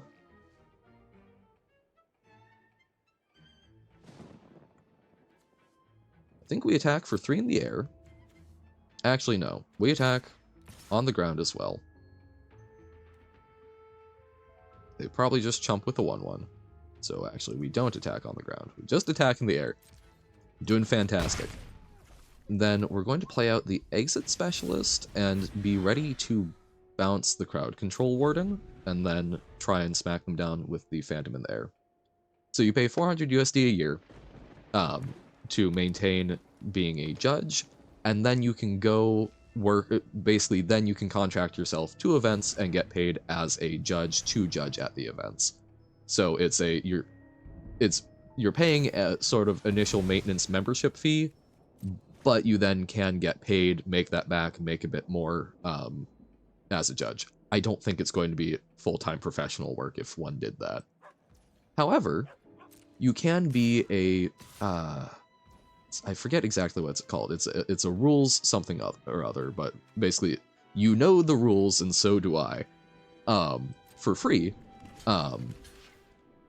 And I think that's something that I would enjoy doing. Understanding layers and a lot of other stuff. Being able to basically being able to understand the stuff better, but not having to pay a huge membership fee for it. And I imagine it would also make it easier to then subsequently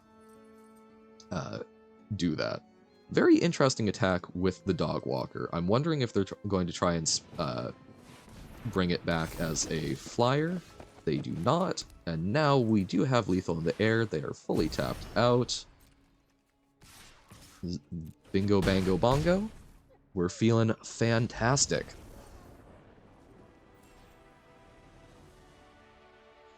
Okay.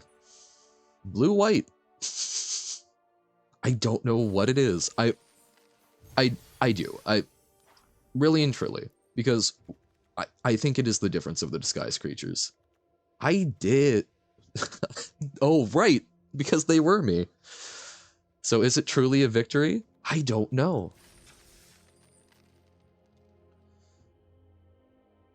That said, I am not experiencing them, so even if I am the imposter, that simply means I get to take on the mantle. I dust my hands of this whole conundrum. Dizen Raiders. Speaking of other things that I need to be thinking about, like, I'm not going for huge channel growth at the moment. I'm just doing my thing, having fun. Want to make my ink blob look better. I mean, myself look better. Figure out a little channel intro, bunch of other stuff before I like try and grow. And even then, I'm not sure how much I want to grow. But figuring out, watching some other folks and trying to raid. I'll go watch Hamhawks 42 and whatnot, but I think that would be a good step, build some good community relations. Oh, Cholera, speaking of when you were saying earlier the thought of cooperative games, what types of games were you thinking? Because I would love to take a look at some of them while I'm thinking about how to do that as an entertainer.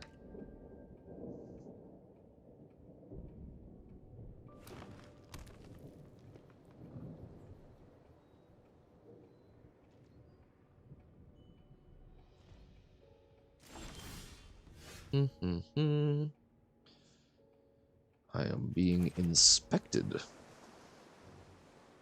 I think they're probably just gonna crack the clue. We might end up getting stuck on land. So we could do the Gargi thing. We could also just run out the specialist, equip the thinking cap, swing in.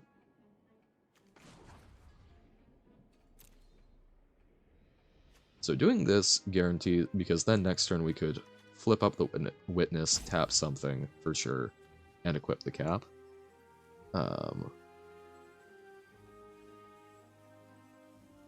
Which is better here? Yeah, let's do that one. Not really limited to any genre. Civ, Don't Starve, Unrailed, Terraria, Deep Rock Galactic. Okay. I will take that under consideration. Man, yeah. I still Civ is one of those games. I used to play a lot of Civilization 3 with zero understanding of how it worked, because I picked up the game at half-price books. Just a little sort of used bookstore. Okay. I think we absolutely turn this face up so that we can crack in. We tap down the 1-2. And then I think we actually do equip to the Seasoned Consultant to strike in. Civ 7 might get teased this year. Dang.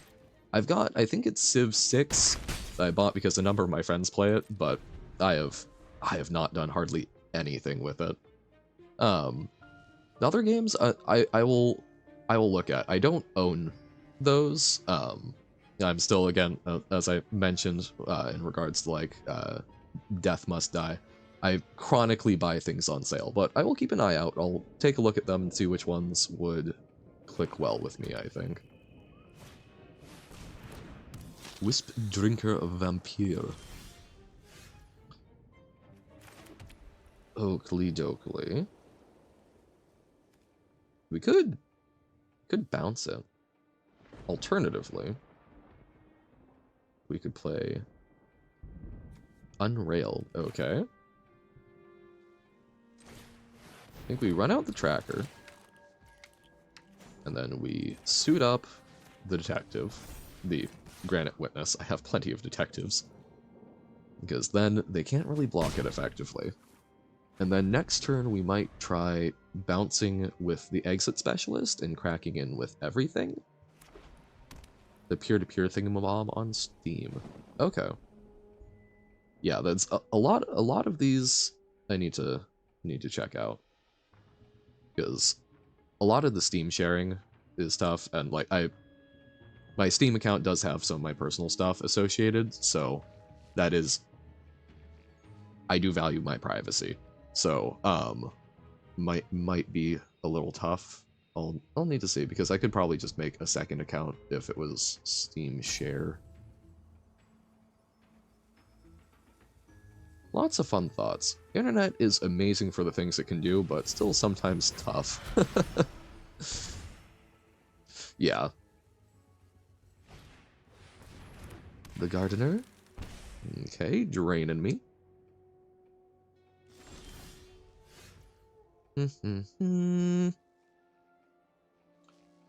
Defenestrated Phantom is, I think, quite good, but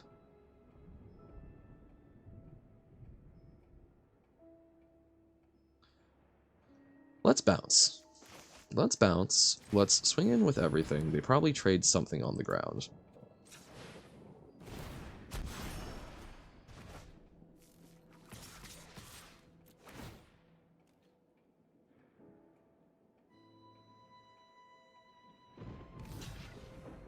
Oh, that would be fantastic. Well, you know that you would have at least one viewer, right? I think that would be great. Streaming has been fantastic for me, getting a bit more structure and whatnot. Still don't have a capture card though. Ah, okay. Planning on streaming stuff from, I take it, that's consoles and whatnot. Man, I had an Xbox 360 in like my mid-teen years. Socially inept dork. You are doing amazing banter here. That helps me move along. I think you'll do fine. And the thing is, there's lots of people who will just play a game quietly. I've got a friend who will just stream for us, no mic and whatnot, because it intimidates them. Just, you know, have fun with it. Be you. I'm being me. Y'all are watching me for some reason. Just go out there, have fun. Use it as an excuse to try new stuff. Okay. Cracking on in with a 4-4 Vigilance again. If they've got the combat trick that makes things grow, I'm very sad. Oh, it looks like they do. But I guess then I could make my move. Nope, just fetching a land. Yeah, this doesn't have the turn face up clause. Okay. Interesting. We'll run out the Phantom. Do they have the Wrath?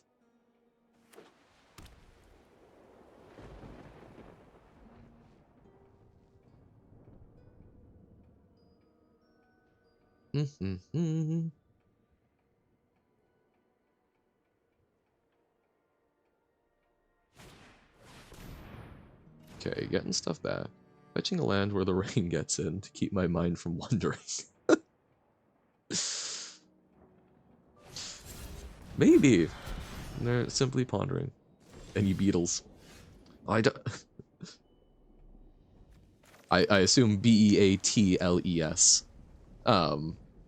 I don't know that song. I used to be way more into the Beatles, but, I don't know. I haven't gone back and listened to them. You know what I really need to do? Yeah. Sick. I really need to go and rewatch the Yellow Submarine movie. I used to watch that so much as a kid with my dad. Very interesting animation style, and obviously very good music. But yeah, really love that. I should do that. That song is not coming to mind, but Beatles to keep my mind from wandering. Fixing a hole. Yeah, I don't think I'm familiar. You've introduced me to a new Beatles song. I'll give it a listen after stream. Speaking of, we're at 4 wins already. Fantastic. I'm going to do one more round with this deck, and then I'm going to wrap it up for Magic for today. Because I do have things to do, unfortunately, including working on uploads to YouTube. Been working on that. I actually am up to date on the Magic VODs.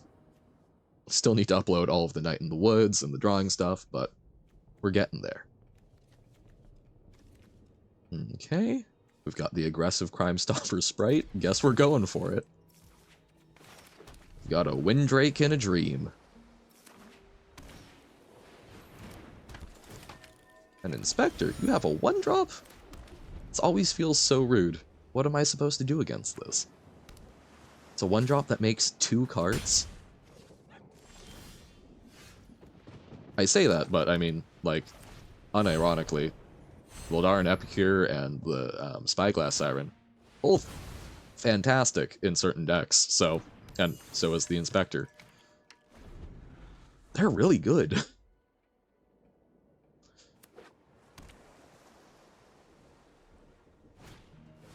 Private Eye, oh no. They're us, but better. It's not even the imposter match, they're just doing what we wanted to do. I guess we Kraken in the air, run out one of our cold case crackers. Hope they don't have another Private Eye. Yeah, it's gonna be a lot more to work on. But it's been fun. I still need to do more. I think I really need to get better at just like doing a 20-minute a day type sketch deal. Oh, actually, okay. What am I doing here? So, right now we could attack with the cold case cracker. We could also, I think we attack with the cold case cracker first. I don't think we want to dramatic accusation the Crime Stopper Sprite. So, okay, we do that. Then we run out the Criminologist so that we can block the Private Eye and such on the ground. I need to get better at doing like a 20-minute practice each day. I've been kind of lapsing on doing my Duolingo Spanish stuff. Building those routines is hard. Streaming, I've successfully built a 4-hour-a-day streaming routine that I sometimes go over, which is great, which is awesome. Building routine, getting some of that back. All a process, but yeah, need to stop putting, I guess, as much pressure on myself for making the drawings good and really spending a whole lot on them. So that, because it's better to draw than get all the drawn good. Perfect. This is rough. I do think we need to makeshift binding the Private Eye. Do it in French? Makes sense.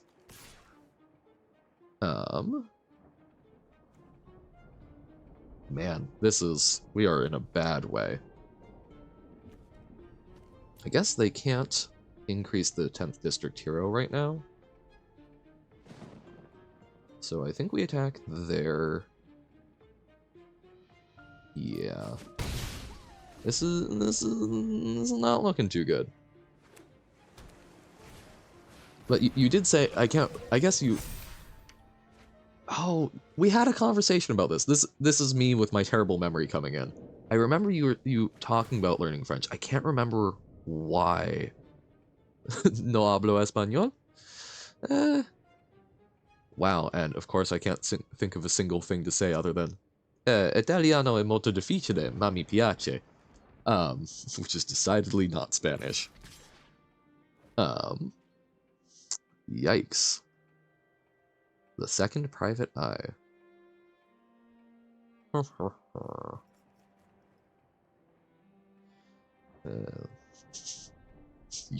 Soy muy triste.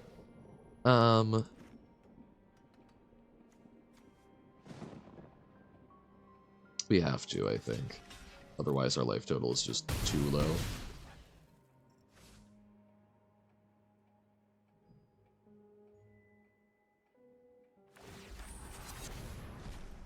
Okay. We cannot double spell this turn. Is there any way we survive? So, we could... No, there's not. That's just simple math. We do not have... Well, okay, wait, actually. So we could Private Eye, shuffle it away, and then we could block the 4/4, eat the 3/3. No. Okay, but we could survive because we could block that. It's not the best, but it is a route forward. And I'm just going to do this now before they figure out some sort of card drawing shenanigans and I get the timing wrong again. Still cannot believe that, because, yeah, the collect evidence is a cost. Why I need to do some of the rules work. Combat trick? Combat trick. Okay. 4 and 2. Still a lot better than that 03 run. But, yeah, genuinely looking forward to making a bug report about the collect evidence 0 issue.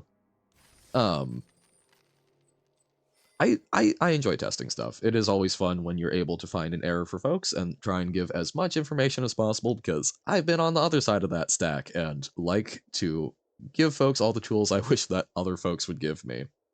But we're at 4 and 2 with this deck. We will run it back tomorrow morning at 8 a.m., slightly earlier time, because I've got something that I need to be doing around 10. But we will have the thrilling conclusion at that point. And I will be back at around 2 p.m. for some more Hades, which I know is very cogent commentary, but hey, hope you enjoy me going, and making panic noises while trying to figure out how different builds work. Stedes triste pero interesante. Thank you, I'm glad that I'm sad but interesting.